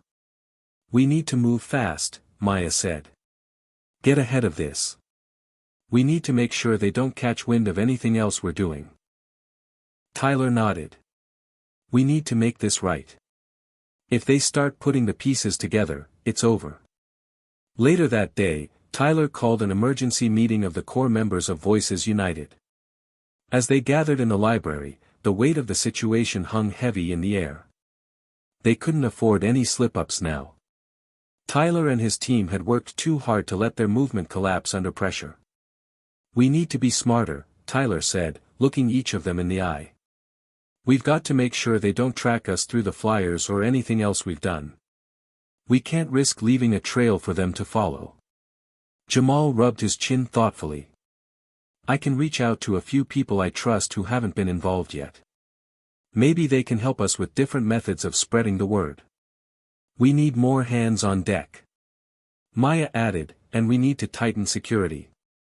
No more open meetings, no more loose lips. We go dark for a while. People can still get involved, but it has to be through private channels. Tyler's voice grew more intense. We're on the verge of something big, but we're walking a fine line. We can't afford to get sloppy. The second we do, it'll be game over. As the days passed, Voices United became more secretive. Their network grew, but so did the risks. They took extra precautions to make sure their actions couldn't be traced back to them. The group was even more careful about their digital presence, using multiple layers of encryption for all communication and making sure that only those they trusted had access to the most critical information. But even as they grew in power, the pressure on them continued to build. Tyler knew that, despite all their precautions, they weren't completely safe. If they weren't careful, they could easily be exposed. Every meeting felt like a game of cat and mouse, with the administration closing in on them from all sides.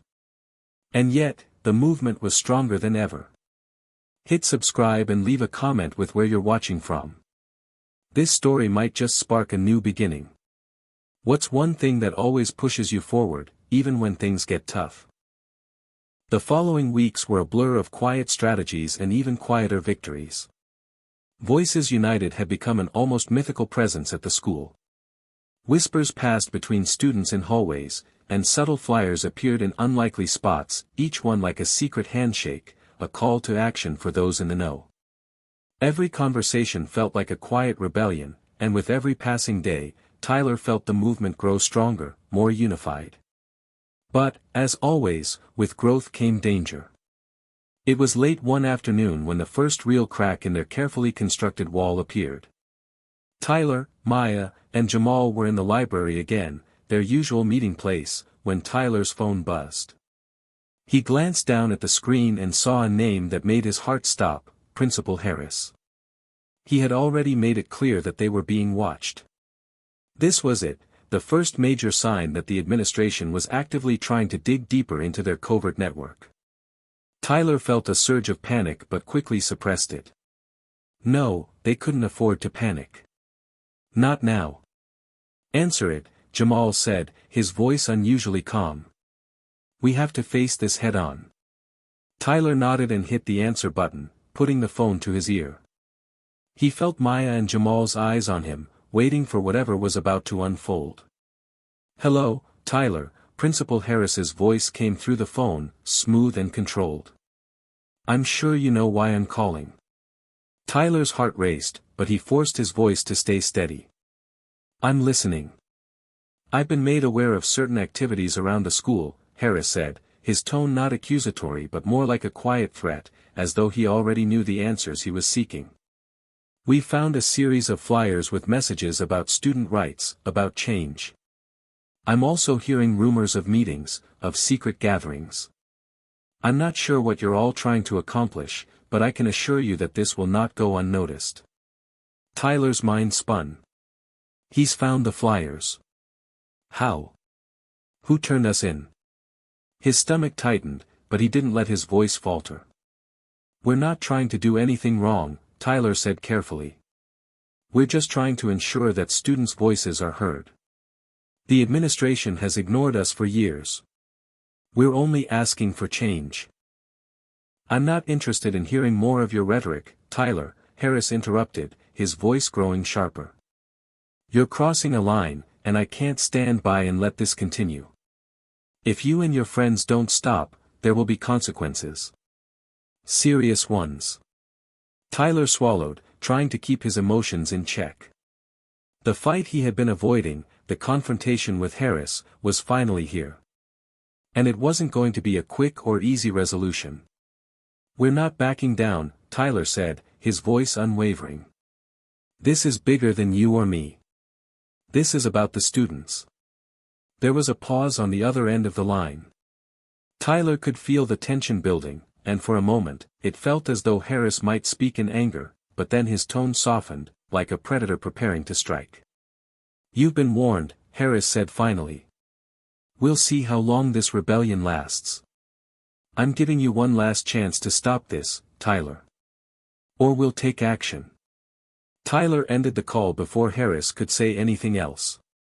He stood there, breathing heavily, his fingers gripping the phone so tight his knuckles went white. Jamal and Maya didn't need to say anything. The look in their eyes told him everything. They were on the verge of being exposed. The next day, Tyler didn't attend his usual classes. Instead, he spent the morning in the library, trying to figure out their next move. He stared at the blank page in front of him, a sense of dread creeping over him. The administration knew. They were getting too close. Suddenly, Jamal and Maya appeared, their faces tense. Are we really going to let them push us around? Maya asked, slamming a stack of books onto the table. We're this close to breaking through. We can't stop now. I'm not saying we stop, Tyler said, his voice low. But we have to be careful. Harris has warned us. We can't afford to slip up. Jamal nodded. I get it. But we can't back down. The whole school is waiting for us to do something. If we stop now, we'll lose everything we've fought for. Tyler rubbed his temples, the weight of the situation pressing down on him. He couldn't make the decision alone. It had to be a group effort. We need to escalate, Tyler said suddenly, his voice steady with conviction. If Harris wants to shut us down, then we give him something he can't ignore. We go bigger. Maya's eyebrows furrowed. What do you mean? We can't risk being even more visible. Tyler's eyes gleamed with determination. We go public. We get the media involved. We bring in outside support. We don't just fight within these walls anymore. We take this outside the school, make it bigger, make it undeniable. We're not just going to disappear. If Harris tries to shut us down, we'll make sure the whole city knows about it. That night, Tyler, Jamal, and Maya spent hours drafting a press release. They wanted to make sure it was clear, this wasn't just a student protest. This was a fight for fairness, for equal treatment, for respect. They wrote about the administration's failure to listen, about their struggles with systemic inequality in the school system, and about their vision for a more inclusive future. The press release was distributed to local news outlets and shared on various social media platforms. They took every precaution, encrypting their messages and using anonymous accounts to prevent anyone from tracing them back to the school. By morning, their press release had gone viral. News outlets picked up the story, and soon, students, parents, and even local activists were rallying around their cause. The story spread far beyond the walls of their high school. As the media coverage grew, so did the pressure. Tyler knew they had crossed a line that couldn't be uncrossed. They were no longer just fighting for change within their school, they had ignited a much larger conversation. The administration's next move would determine everything. But as he watched the news coverage and read the supportive comments flooding social media, Tyler felt a sense of satisfaction. This is it. This is what we've been fighting for. Even if it meant facing Harris and the full force of the school administration, Tyler knew one thing for sure, there was no turning back now. The aftermath of Voices United going public was nothing short of a whirlwind.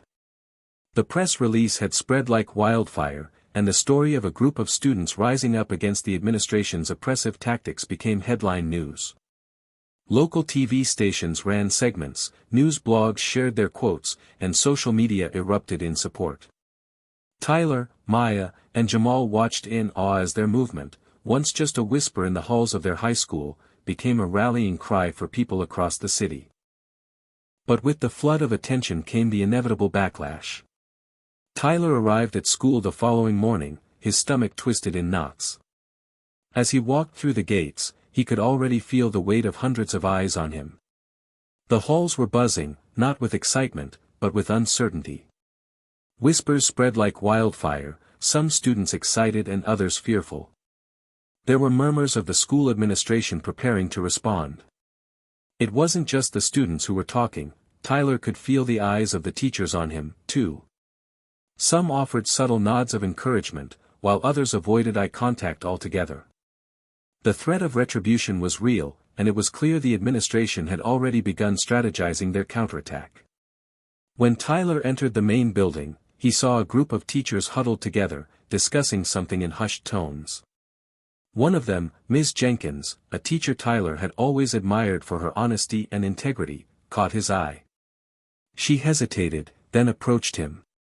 "Tyler, we need to talk," she said softly, her voice tense. Tyler's heart skipped a beat. "About what?"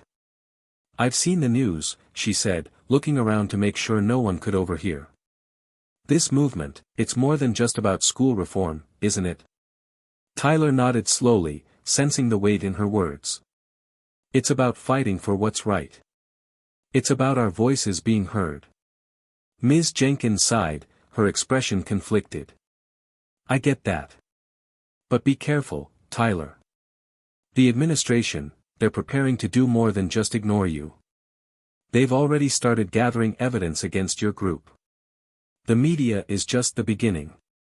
Tyler swallowed hard. "What are they going to do?" "I don't know," she said, shaking her head. "But I've heard rumors about expulsions. About legal action. They won't go down without a fight." Tyler's thoughts raced, the weight of her words sinking in. "So, what should I do?" Ms. Jenkins gave him a sympathetic look. "Keep fighting. But be smart about it. Don't let them make you into a martyr. If it gets too dangerous, back off for a while. Live to fight another day." Tyler stared at her for a moment, taking in what she said. The truth was, he wasn't sure what to do. There were too many forces at play, and the road ahead was uncertain. But one thing was clear, the fight was far from over. And as much as he wanted to believe he could make a difference, he was starting to realize just how much was at stake, not just for him, but for everyone involved. As Tyler walked to his next class, he noticed the tension in the air was palpable. The news about Voices United had made its way into every corner of the school, and even the cafeteria buzzed with the weight of it all. Some students wore T-shirts with slogans calling for justice, others sat in groups, debating the issues. Tyler met up with Maya and Jamal in the cafeteria, both of them looking equally on edge. Maya was scrolling through her phone, her brow furrowed. Jamal had a look of quiet determination on his face. "You're not going to believe this," Maya said, showing them her screen. It was a tweet from a local news outlet with the headline, "School protesters speak out, are they crossing the line?" The tweet linked to a segment that featured footage of the Voices United protest. It was a video clip of Tyler speaking passionately about the injustices they were fighting against. But the commentary beneath it had been twisted, the narrative carefully shaped by those who wanted to undermine their message. It wasn't about students seeking justice anymore. It was about them being a disruptive force, stirring trouble in an otherwise peaceful school. "They're turning the narrative against us," Jamal muttered, his hands balling into fists. "This is exactly what Harris warned about." Tyler stared at the screen, feeling a wave of frustration rise within him. But he wasn't ready to back down. Not now, not after everything they had built. "They're trying to silence us," Tyler said, his voice low but firm. "But we can't let them. If we let them control the story, it's over." Maya nodded, her gaze unwavering.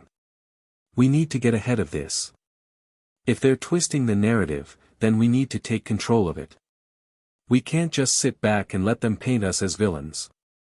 "Exactly," Tyler said, feeling a surge of resolve. "We'll hold our own press conference. We'll tell our story, our way. We have the truth on our side." The next day, Voices United held their first official press conference.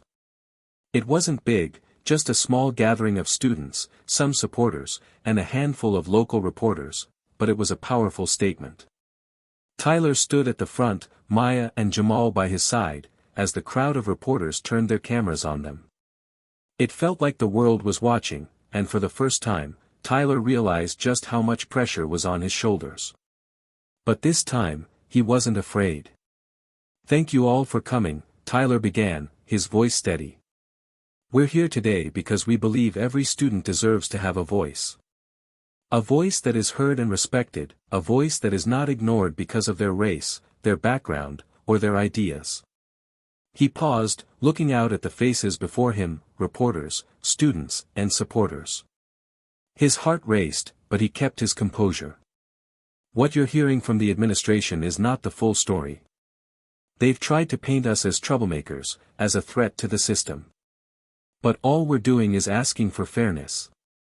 We're standing up for the right to be heard. The reporters scribbled down notes, cameras clicked, and Tyler could feel the weight of their gaze. This was his moment, this was their moment. We won't back down, Tyler continued, his voice growing more confident with each word. Because this is bigger than just one school. This is about all the students who have been overlooked for far too long. And we're not going to let that happen anymore. As the press conference ended, Tyler felt a surge of adrenaline. They had just turned the tide, at least for the moment. The story was back in their hands, and for the first time, it felt like they were finally being heard. But Tyler knew the battle was far from over. The administration would come for them, no matter how many press conferences they held or stories they told. And as much as he wanted to believe they could win, deep down, he couldn't ignore the nagging fear that Harris was just getting started. That night, Tyler lay in bed, staring up at the ceiling. The weight of everything he had just done settled over him like a heavy blanket. He had fought for what was right, but at what cost? How much further could he push before everything came crashing down? The movement was growing, but so was the danger. And Tyler knew that the tipping point was coming. The days following their press conference were a blur of tension and anticipation. Tyler, Maya, and Jamal had expected resistance, but what they didn't anticipate was the full force of the administration's retaliation. It was as if Principal Harris and the school board had been waiting for an excuse to act, and now they had it. Tyler's phone buzzed again the next morning, a text from Jamal. "Meet me in the usual spot. You won't believe what's happening." Tyler's stomach dropped. He quickly replied, "On my way." The usual spot was an old, unused classroom near the back of the school. It was where they had first started planning their movement, a small space where the air always smelled faintly of dust and old chalk. It felt like a haven then, before everything had exploded into the media frenzy. When Tyler arrived, Maya and Jamal were already there, both of them looking grim. "We need to talk," Jamal said, his voice low. "Harris has made his move." Maya handed Tyler a stack of papers, her fingers trembling slightly as she spoke. "This is what we're up against." Tyler skimmed the papers. They were official-looking notices from the school board, warnings of suspension and even expulsion for the three of them, along with several others from their group. The administration had officially labeled their actions as disruptive behavior and a violation of school policy. "That's not all," Maya added. "They've even brought in outside lawyers. They're threatening legal action if we don't stop." Tyler felt his heart race. How had things escalated so quickly? "You realize this could end our movement, right?" Jamal said, his eyes hard. "We're not just fighting for our rights anymore. We're fighting to stay in school." Tyler looked at the papers again, the weight of them sinking in. This wasn't just about protesting anymore. This was about survival. The system they were up against had the power to crush them with one signature. "We can't let them get away with this," Tyler said, his voice barely above a whisper. "We've come too far to back down now." Maya nodded, determination flashing in her eyes. "We've got to show them that we're serious. We can't just be some headline that fades away. We need to fight back." Jamal crossed his arms. "And how do we do that? The lawyers are already involved. This is beyond us." "We fight in every way we can," Tyler said, his voice growing stronger. "We go public again. We make sure the world knows what they're doing to us." That afternoon, they convened once again in the library. The room was filled with the quiet hum of students working, their eyes darting toward the trio every now and then. The pressure was mounting, but the group remained focused, strategizing their next move. Maya had called a press conference for the evening, and they had already drafted a new statement, one that would tell the world about the threat they were facing. They would expose the school's attempt to suppress them and turn the tide in their favor. The stakes had risen. This wasn't just a school protest, it was a fight for their futures. But even as they worked, Tyler couldn't shake the feeling that things were slipping further and further out of control. Each new threat from the administration felt like another hammer blow. What would happen if they lost? Would their names be tarnished forever? Would they become martyrs, or just another forgotten movement? The evening came quickly, and Tyler stood before the gathered reporters, his heart pounding in his chest. The room was packed with cameras and reporters. It was different now, larger, more professional. The story of Voices United had grown far beyond the walls of their school, and Tyler knew that everything he said would be scrutinized by the world. He took a deep breath and stepped up to the podium, adjusting the microphone. "Thank you all for coming," Tyler began, his voice calm but firm. "We're here today because our rights are being threatened. Not just our right to protest, but our right to an education. We've been given warnings, threats of suspension and expulsion, simply because we stood up for something we believe in. And that's unacceptable." He paused, looking out at the sea of reporters. "We're not just fighting for ourselves. We're fighting for every student who's been ignored. Every student who's been told that their voice doesn't matter. We will not be silenced." He felt a surge of confidence as the words came. They were right. They had to fight, not just for their own future, but for the future of all students who had been ignored, dismissed, and forgotten. "The administration is trying to scare us into submission," Tyler continued. "They think that with their lawyers and their threats, they can make us disappear. But they're wrong. We will not back down. We will keep fighting, and we will keep speaking the truth, no matter the cost." There was a murmur in the crowd, reporters jotting down notes, snapping pictures. Tyler could feel the weight of their gaze, the pressure to say something that would make a difference. "We've already come so far. And no matter what happens next, we won't let them erase our voices," Tyler said, his voice growing more powerful. "We are Voices United. And we will be heard." After the press conference, Tyler and his group returned to the library, their hearts still racing from the adrenaline. The media was buzzing with their latest statement, and the response was immediate. Some supported them, rallying behind the cause, while others, mainly those who were loyal to the school's administration, slammed them for being disruptive. But Tyler felt an overwhelming sense of satisfaction. They had pushed back. They had taken control of the narrative again. However, that feeling of victory was short-lived. The following day, Tyler received a call from his mother. Her voice was tight with worry, and Tyler immediately knew something was wrong.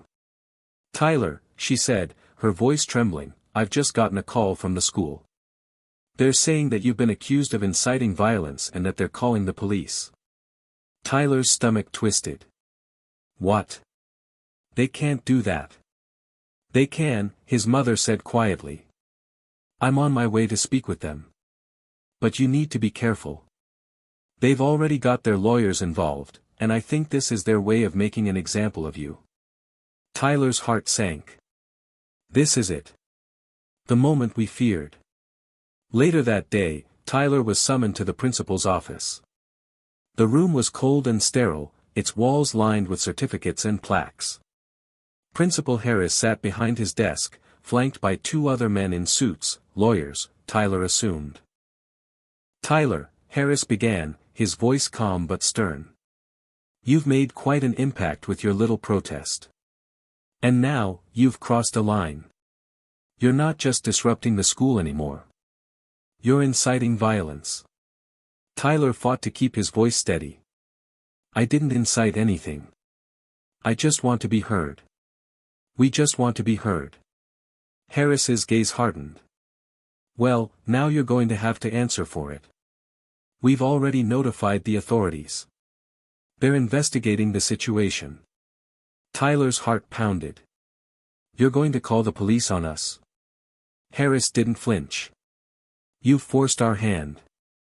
You've given us no choice. As Tyler walked out of the office, the weight of what was happening sank in. This wasn't just a threat anymore. It was real. The police were involved. The school had escalated things beyond a mere protest. But I won't back down, Tyler thought, even as fear crept into his chest. This fight is too important.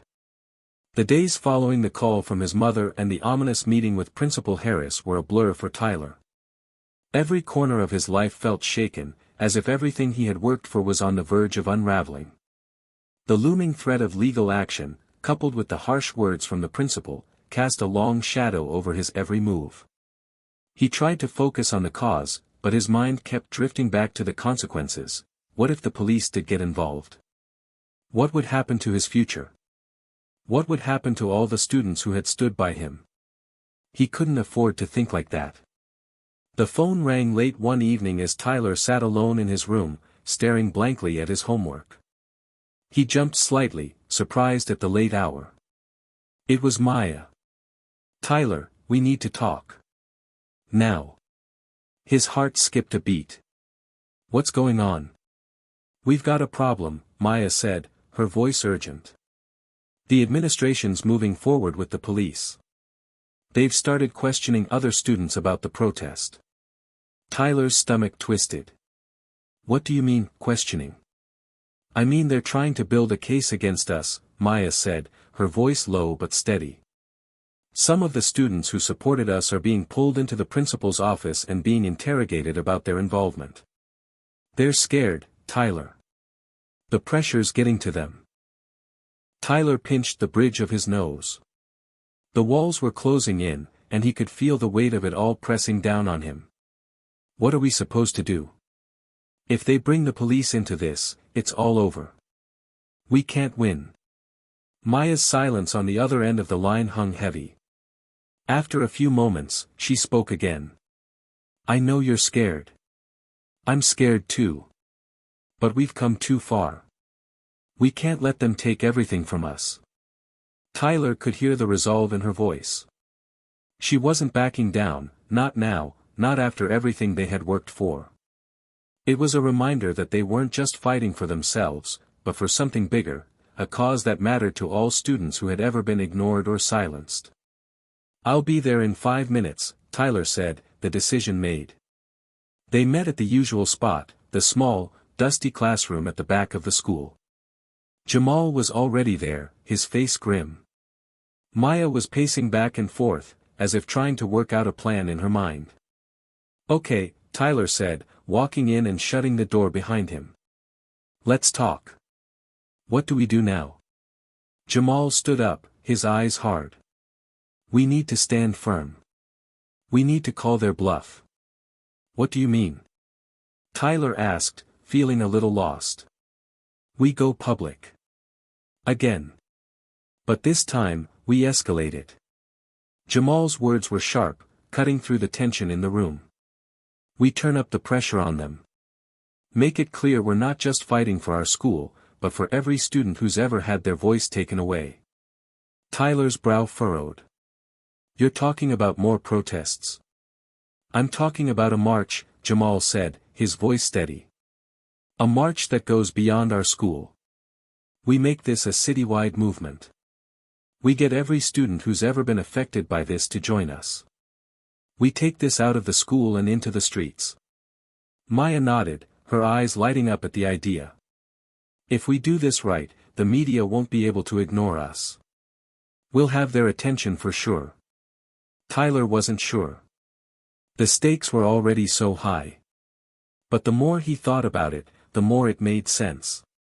If they wanted to win, if they wanted to push back against the oppressive force they were facing, they needed to take this fight to a larger stage. "What about the police?" Tyler asked, his voice quieter now. "What if they show up and make arrests? What happens then?" Jamal gave him a look. "We can't control what they do. But we can control how we respond. We stand strong, peacefully, and make sure we have enough people there to back us up." Tyler took a deep breath. It was a risk. A huge one. But if they didn't do something drastic, they would lose everything. The movement. The cause. Their futures. We do it, Tyler said, his voice firm. We take it to the streets. We show them we won't be intimidated.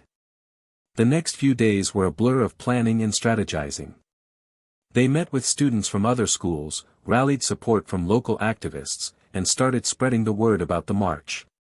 They set a date, 2 days away, aiming for the peak of rush hour in the downtown area, so they could capture the most attention. Flyers went up all over town, and social media exploded with posts about the upcoming march. Tyler and his friends knew they couldn't turn back now. This was bigger than just their high school. This was about students everywhere who felt voiceless, unseen. It was a bold move, but it was their only option. The day of the march arrived. The streets were alive with energy, as students, activists, and supporters from all over the city gathered in downtown, holding signs and chanting slogans for change. The air was thick with anticipation. Tyler could feel the tension building as more people arrived. This wasn't just a protest. It was a movement, a collective of people standing up against the system. Tyler, Maya, and Jamal stood at the front, their faces filled with resolve. The march was a sea of bodies, each person unified in their demand for justice. They had brought together hundreds, maybe even thousands, of people. The march began slowly, moving through the crowded streets. The signs were bright and bold, calling for an end to the oppression, for students' rights to be respected. The chants grew louder, building into a wave of energy that surged through the crowd. But as they moved toward the city center, Tyler began to feel a creeping unease. He knew the administration wouldn't let this go without a fight. The police had already been notified, and the tension in the air was palpable. It didn't take long for the first squad cars to appear, their lights flashing as they began to block off the streets. Tyler's heart pounded in his chest. They had planned for this, but seeing it in real life, with the officers lining the streets, made it feel all too real. The protesters didn't stop, though. They pressed forward, their chants growing louder. But Tyler knew the moment was coming. They had taken this as far as they could, and now it was a matter of whether they could stand firm in the face of the inevitable crackdown. And then it happened. A voice came over a loudspeaker, commanding the crowd to disperse.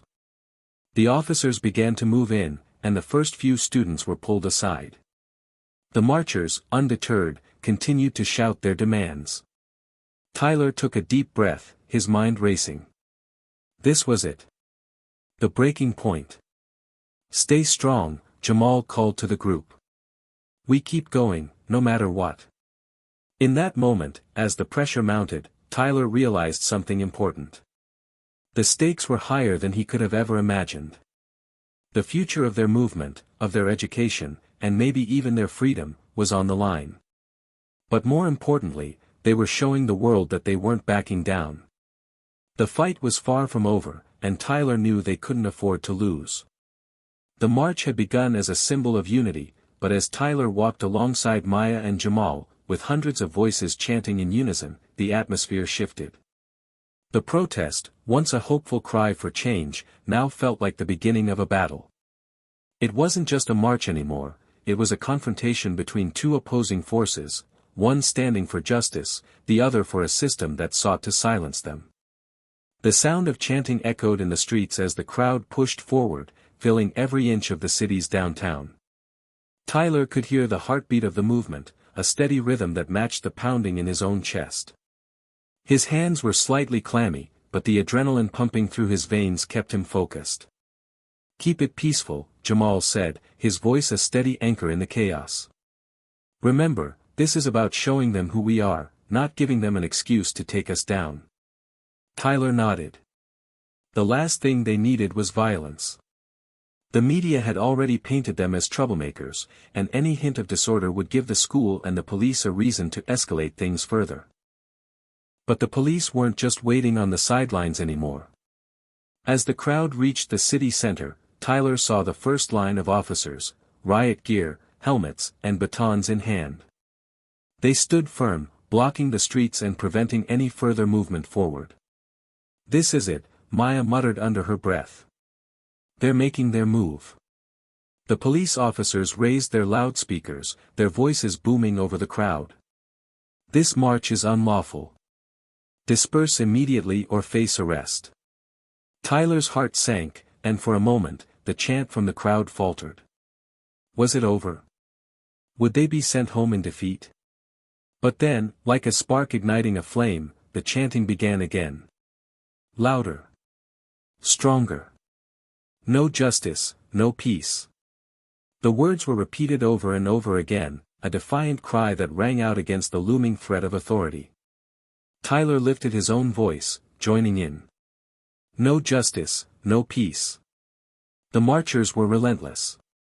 Despite the growing tension, the crowd remained united, their energy unwavering. Tyler felt a surge of hope as the chants reverberated off the buildings around them. This wasn't just about the protest anymore, it was about the people standing in front of him, each with their own story, their own reasons for being there. But the moment was fleeting. The officers moved forward, tightening their perimeter. A loud crack split the air as a riot control officer raised his baton and struck it against the pavement, signaling to the others to start moving in. "Get ready!" Jamal shouted, pulling Tyler and Maya to the side as the first wave of officers advanced. The sound of footsteps grew louder, and Tyler's pulse quickened. For a few tense moments, nothing happened. The officers stood at the ready, but they hadn't yet made the move to arrest anyone. The crowd remained steadfast, not backing down. And then, it came. An officer grabbed the arm of a protester standing near the front, pulling him aside. Another officer followed suit, arresting someone else. It was like a domino effect. One by one, the students were seized, their hands pulled behind their backs and zip-tied as the police began making arrests. Tyler's stomach turned. He couldn't breathe. Was this really happening? "Stay calm," Maya urged, grabbing his arm. "We're not going to let them break us. This is exactly what we want, the world is watching." Tyler turned his attention to the crowd around him, his heart racing. He watched as the protesters stood firm, some beginning to sit down on the pavement, locking arms and chanting louder, refusing to move. "No justice, no peace," the crowd yelled, their voices ringing out, louder than the police commands. And then, like a storm finally breaking, the media descended. News vans and camera crews surged toward the front of the crowd. Their flashing lights illuminated the scene, capturing every moment, the arrests, the faces of the students, the rising tension. Tyler's heart skipped a beat. This was the moment. They had the attention of the world. He grabbed Maya's arm, pulling her closer as he spoke urgently. "We need to keep going. We need to show them we won't back down." Maya's face was set in a determined expression. "We won't. We'll make them hear us." The crowd continued to chant, and despite the police's best efforts to push them back, the protesters remained rooted to the spot, their voices unwavering. The movement had reached a boiling point. The fight for their rights, for their education, for their future, had become something far larger than any of them had anticipated. But Tyler knew that they couldn't afford to stay in the streets forever. The longer they held out, the more danger they were in. Arrests were happening left and right. He could hear the sirens now, the wail of approaching vehicles, and the harsh commands from the officers. "Okay," he said to Maya and Jamal. "We need to go. We've made our statement. But if we don't leave now, they'll start arresting everyone." "We can't just give up," Jamal said, his jaw tight with defiance. "We don't have to give up," Tyler replied, his voice steady despite the chaos around them. "But we need to make sure this movement keeps going. We need to stay in the fight, not just here, but everywhere." Maya nodded. "I'll help get the others out. You two, get to the front and make sure the press knows what's happening." Tyler and Jamal moved toward the front of the crowd, making their way through the tightly packed streets. Their eyes darted nervously to the officers, who were now actively pulling protesters from the front lines. The news cameras were still rolling, but they were getting closer to the officers, capturing every confrontation, every arrest. Tyler's heart was pounding. This was it. This was the moment they'd been fighting for. He stepped forward and stood at the front of the protest, making sure he was in full view of the media. "We're not criminals," he said loudly, his voice carrying above the noise of the crowd. "We're students, and we deserve to be heard." For the next few minutes, the chaos continued. Students were being arrested, while others held firm, refusing to move. Tyler could feel his legs aching from standing, but the adrenaline kept him grounded. He turned to see Jamal, who was already talking to a reporter. Tyler joined him, speaking to the camera, his voice calm but firm. "We're here today because we were denied the right to speak out. Our voices matter, and we will keep fighting until they hear us. No one should be afraid to stand up for what's right. And we won't stop. We can't." The camera zoomed in on his face, and for a moment, everything seemed to freeze. The words he had spoken felt larger than life, echoing in his mind. "We can't stop. We won't stop." The protesters were still being arrested one by one. Tyler felt a sharp pang of guilt every time he saw another student taken away, their hands bound in zip ties. But they couldn't stop. Not now. As the protest began to wind down, the protesters slowly started to disperse, moving in small groups to safer locations. But Tyler knew this wasn't the end. It was just the beginning. The morning after the march, Tyler woke to the sound of his phone buzzing relentlessly on his nightstand. He had barely slept the night before, the images of students being hauled away by the police playing on a loop in his mind. The aftermath of the protest had left the city in turmoil. But the movement was far from over. He grabbed his phone, glancing at the screen.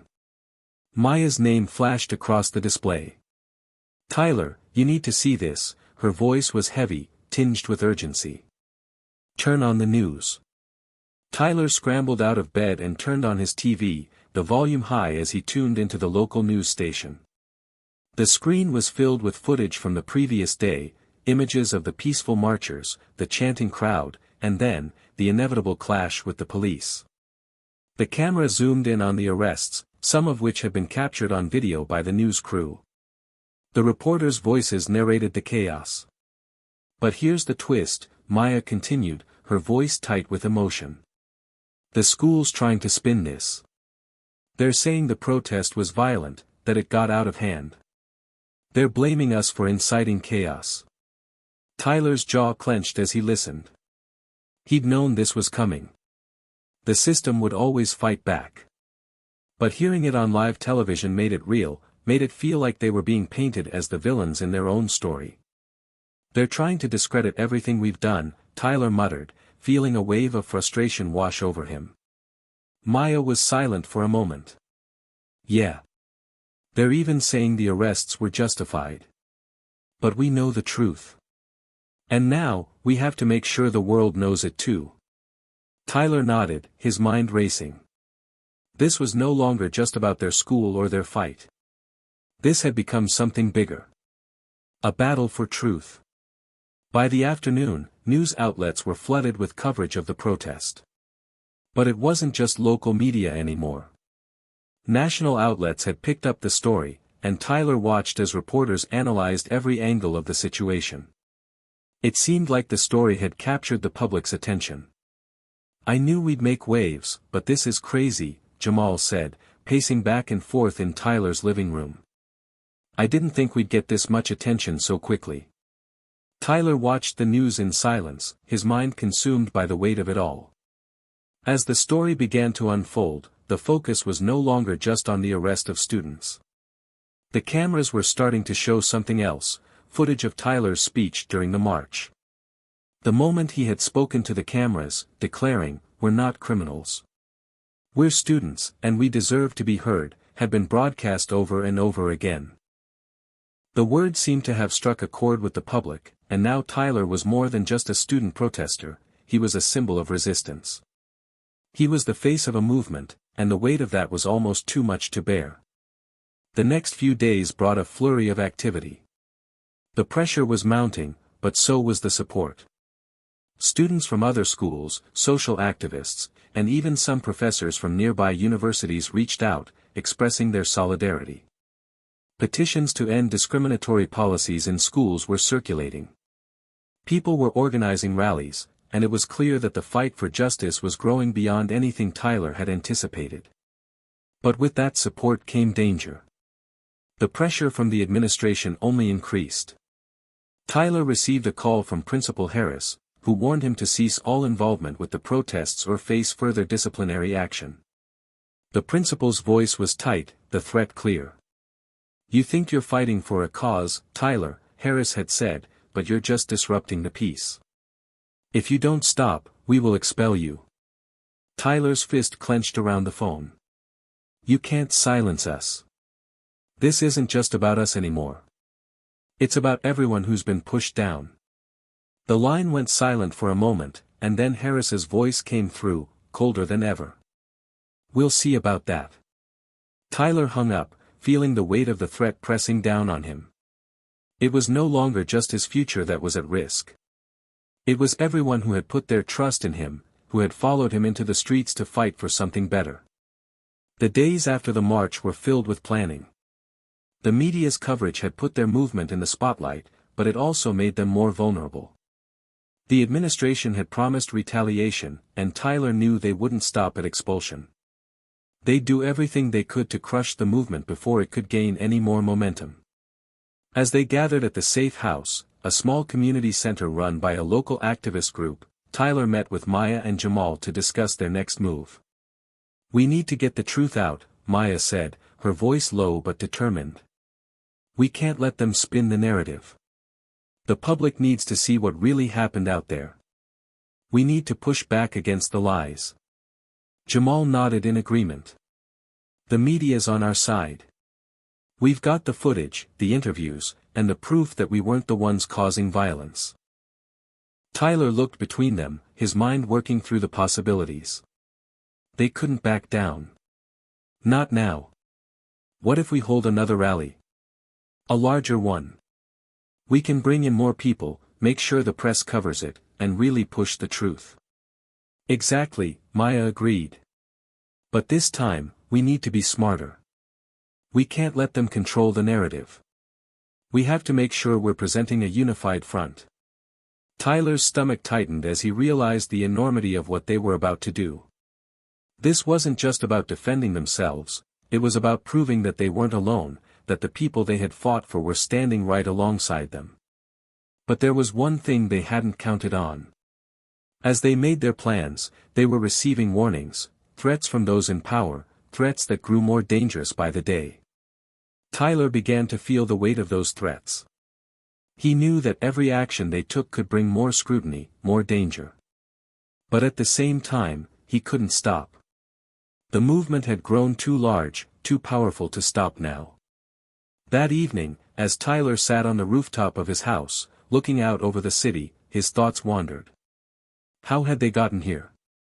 How had a simple essay on injustice turned into a full-fledged revolution? He heard footsteps behind him, and he turned to see Jamal and Maya joining him. "We're going to win this, right?" Maya asked quietly, her voice tinged with uncertainty. Tyler smiled faintly, the weight of everything pressing on his shoulders. "We're going to fight.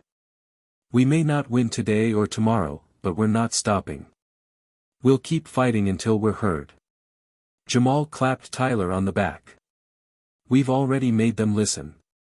Now we just have to make sure they never forget." And with that, Tyler knew. The journey ahead would be long, filled with challenges and danger.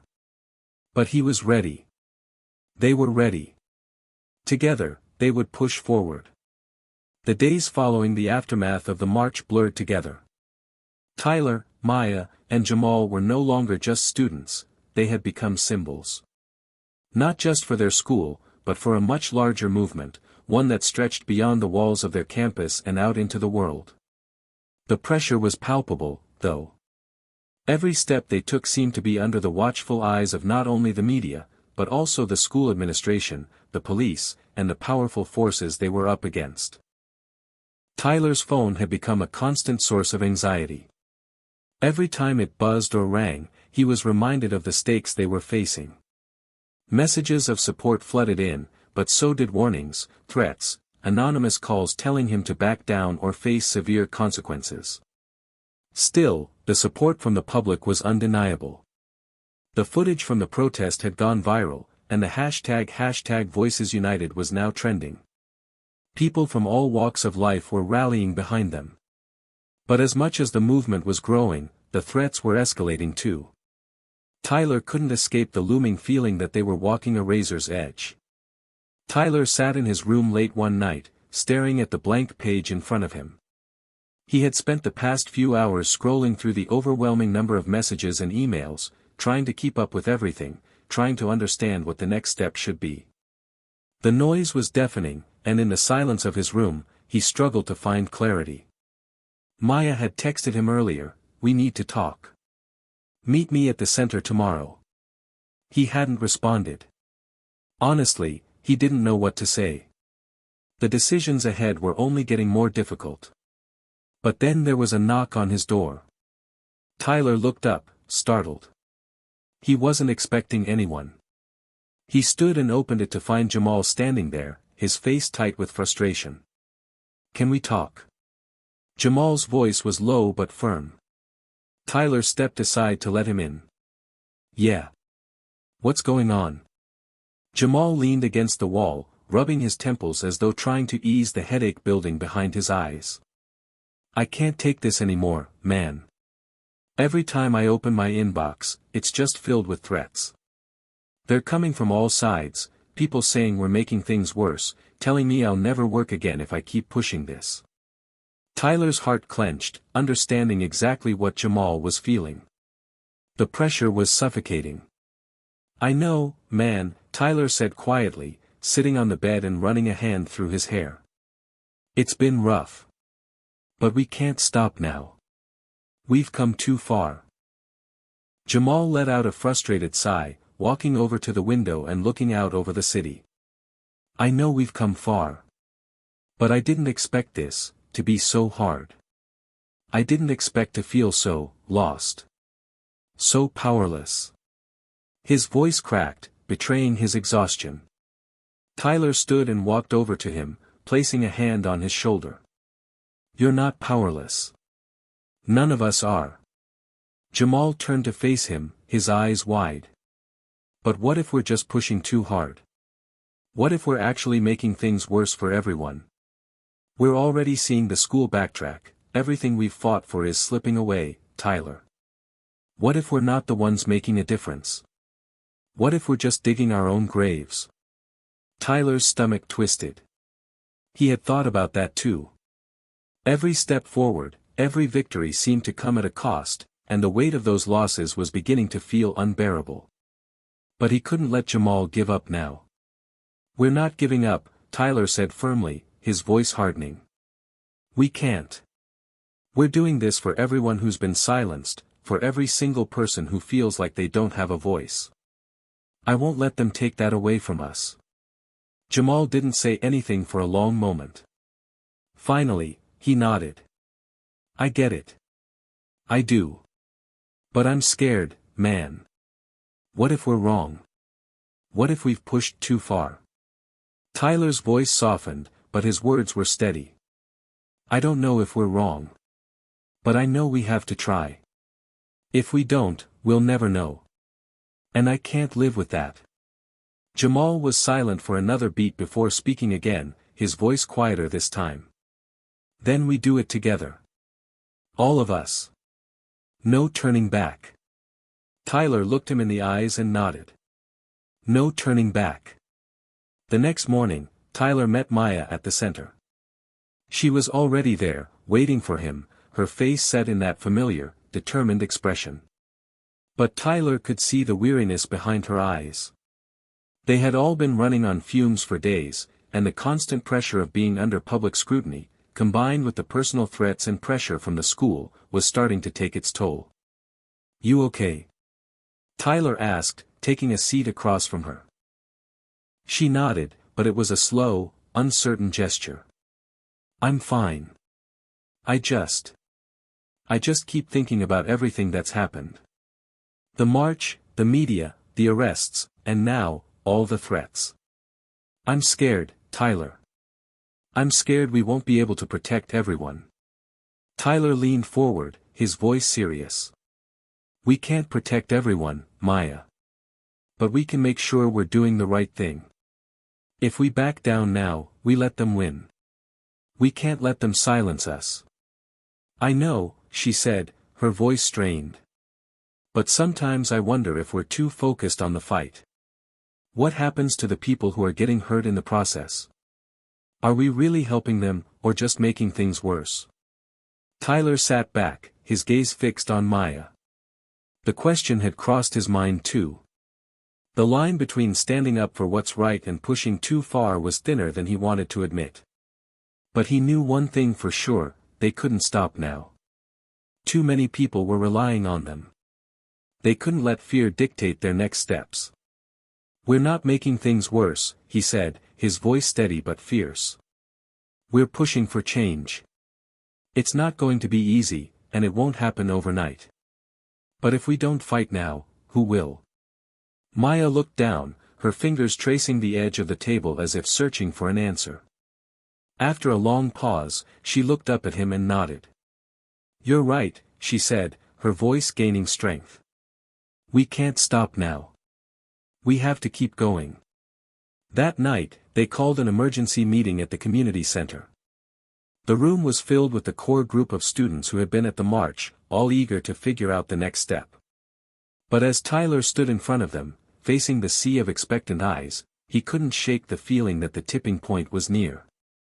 The questions were becoming harder to answer. The stakes were higher than they had ever been. This is it, he said, his voice cutting through the quiet. We've been given an opportunity. The movement is growing. The media is covering us. People are listening. But we have to ask ourselves, what now? The room fell silent as everyone processed his words. Tyler knew this moment was crucial. He knew that the next step would determine everything. We have to keep fighting. But we have to be smart, he continued. We're going to organize a larger rally, something bigger, louder. We need to take this to the next level. It's time for a sit-in at the school. We're not going to leave until they listen to us. We'll make them hear our demands. A murmur of approval spread through the room. But there was also a tension in the air. Everyone knew that this next move would push things to a new level of risk.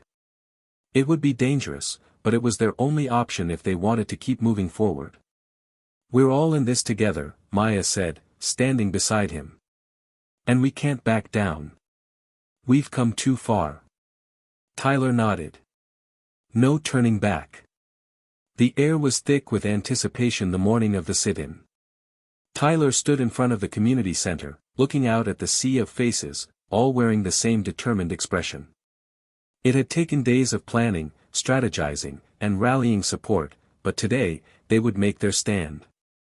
This was their moment. Tyler had never felt more certain about anything in his life.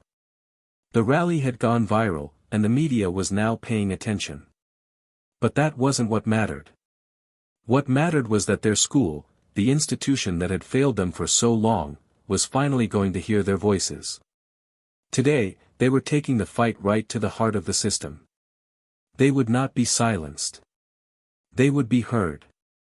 We've got one chance to make a statement, Tyler said, his voice steady but full of conviction. We don't leave until they listen to us. No matter what happens, we stand together. We don't break. The group around him nodded, a few murmuring their agreement. Jamal stood by his side, his usual bravado replaced by an intensity that mirrored Tyler's. Maya, who had been by his side from the very beginning, gave him a small, reassuring smile. We've already done the impossible, she said. We've come this far. We can't stop now. Tyler's heart swelled with gratitude. They were his family now, the ones who had stood by him when the world seemed to be against them. The ones who, despite the constant threats, had not flinched. They were ready. He could feel it in his bones.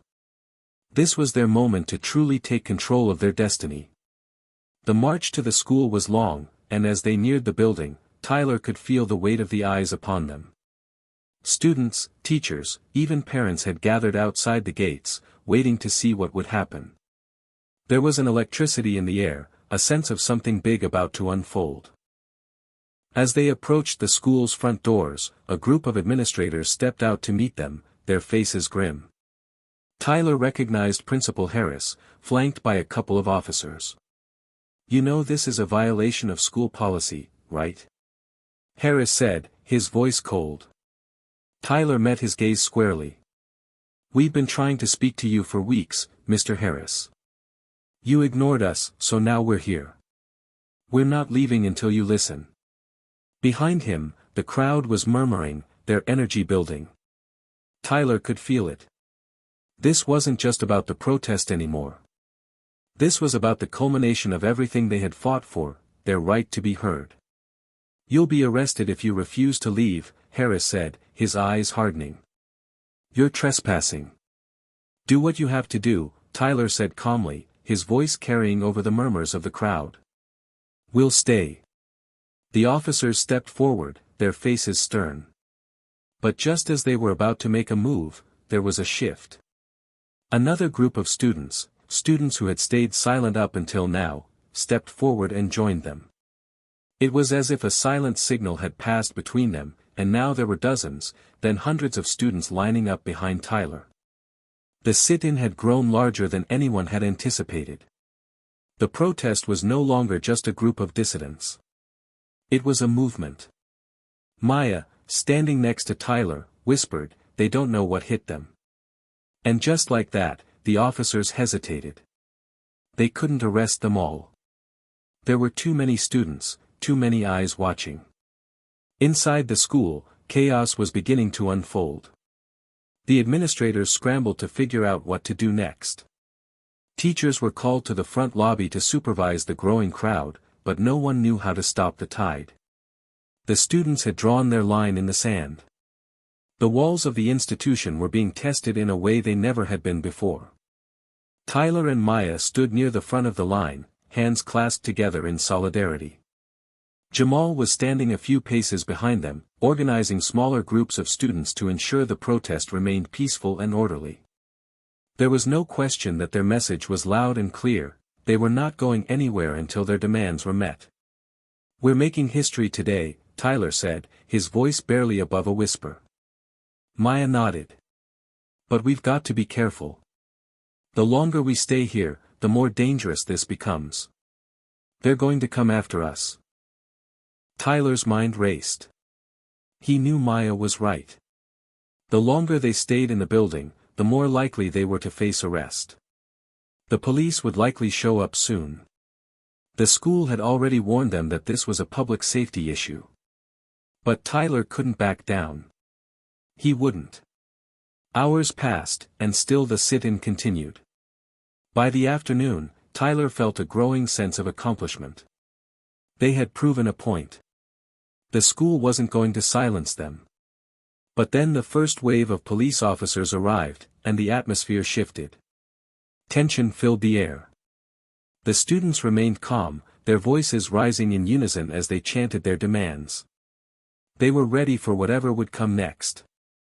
"We won't back down," Tyler shouted, his voice ringing out with strength. But even as he spoke, the sound of the first officer's command cut through the chant. "Move now, or face arrest." A wave of fear rippled through the crowd, but Tyler remained unshaken. He could feel the momentum shifting in their favor. The media had arrived, cameras rolling as the officers stood in front of the students. The world was watching. Tyler took a deep breath and faced the officers. His heart raced, but he knew this was the moment they had worked for. If they backed down now, it would all be for nothing. "Arrest us if you must," he said loudly, his voice steady. "But know that you're arresting us for speaking the truth. For standing up for what's right." The officers hesitated. They could see the power in the numbers.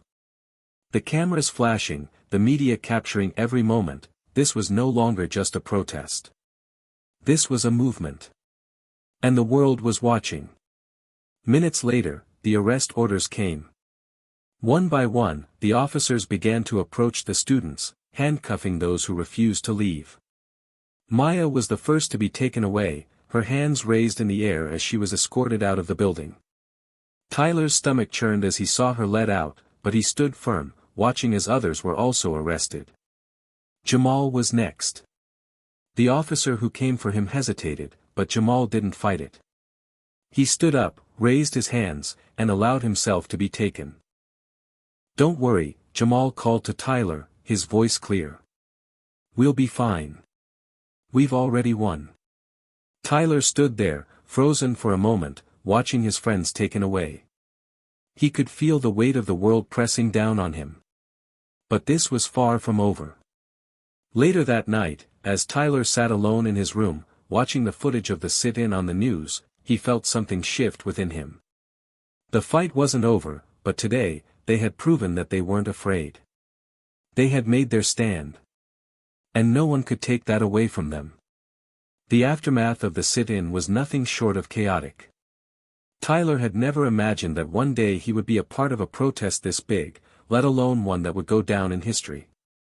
The media coverage was intense, the hashtags were trending, and for the first time in a long time, the administration at his school was forced to face the reality of what they had ignored for so long. But with victory came costs. Tyler had no illusions about that. The following morning, Tyler woke up to a barrage of text messages and emails. His phone buzzed continuously, as if the world had suddenly turned its gaze upon him and his friends. While there was an outpouring of support, there were also ominous warnings.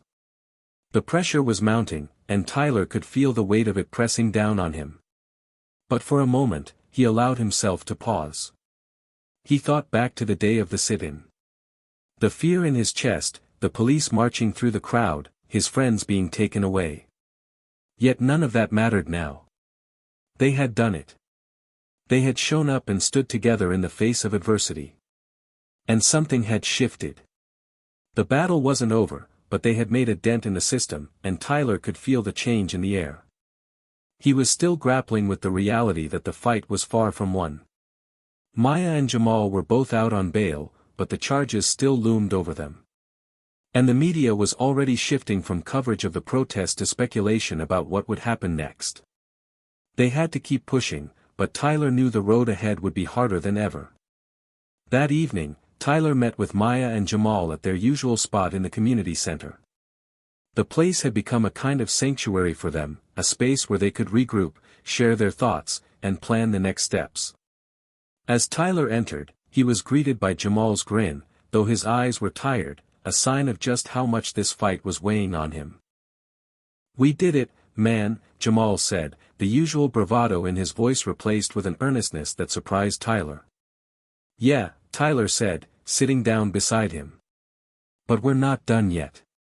We've got to keep pushing." Maya, sitting across from them, nodded in agreement. "We're not done.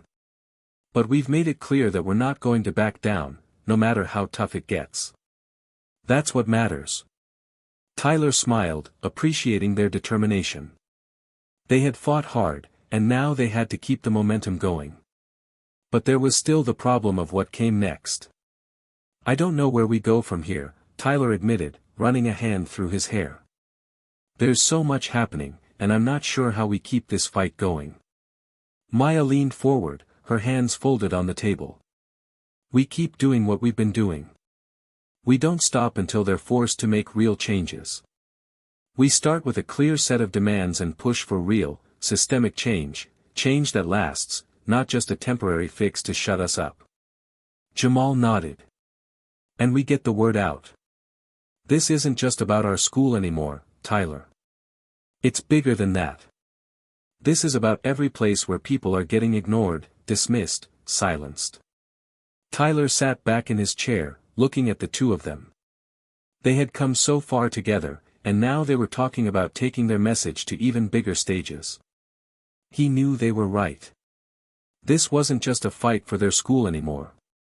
It was a fight for everyone who had ever been silenced, overlooked, or denied their basic rights. "We've got to keep going," Tyler said finally. "But we need to make sure we're doing it in a way that creates real, lasting change. We can't just be loud, we need to be smart."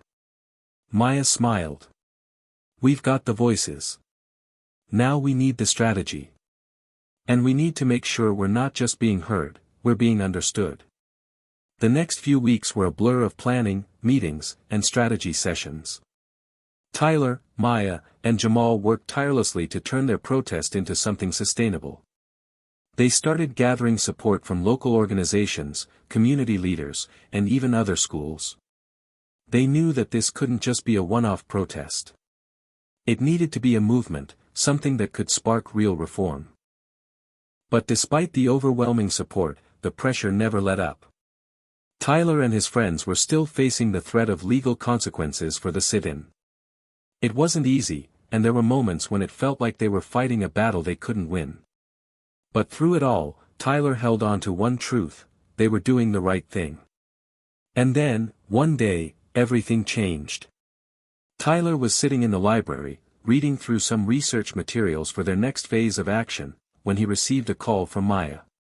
She didn't waste any time. "They're offering us a meeting with the school board," she said, her voice a mix of disbelief and excitement. Tyler's heart skipped a beat. "What? Are you serious?" "I swear. The school board reached out. They want to sit down with us and discuss our demands. They're acknowledging the protests, the movement, everything." Tyler's mind raced. This was what they had been fighting for, the chance to sit at the table, to be heard, to make real change. He could hardly believe it. "Do you think this is it? The moment we've been waiting for?" Tyler asked, his voice filled with cautious hope. Maya paused for a moment. "It's not over. But it's a start. It means they're listening. And that means we're winning." Tyler leaned back in his chair, letting out a long breath. This wasn't the end of the road, but it was a massive step forward. They were finally being taken seriously. It was no longer just about making noise, it was about making an impact. The meeting with the school board was set for the following week, and Tyler, Maya, and Jamal spent every day preparing. They worked on their demands, fine-tuning their message, and making sure they had concrete plans for what they wanted to see change. They knew that this was their moment. If they failed now, it would set the movement back. But they couldn't fail. Not after everything they had gone through. When the day of the meeting arrived, Tyler walked into the boardroom with his head held high. The room was filled with the stern faces of school administrators, all staring at them like they were an anomaly. But Tyler wasn't intimidated. He knew why he was there, and he wasn't going to back down. The discussion was tense, but productive. Tyler, Maya, and Jamal each spoke, laying out their case with passion, conviction, and clarity. They demanded changes, not just to the curriculum but to the school's entire approach to diversity, inclusion, and equity. And, surprisingly, the board members listened. They asked questions, took notes, and even agreed to form a committee to address the issues. The meeting ended with no definitive answers, but for the first time, Tyler felt like they had made a real impact. They weren't done yet, but they had cracked open a door. And that door was their chance to push for real, meaningful change. That night, Tyler stood outside, staring up at the stars. He thought about how far they had come, how much they had endured. It hadn't been easy. In fact, it had been the hardest thing he had ever done. But as he looked around at the world they had started to build, he realized something. They had made a difference. And now, the hard part would be keeping that difference alive. Hit subscribe and leave a comment with where you're watching from. This story might just spark a new beginning. What's one thing that always pushes you forward, even when things get tough?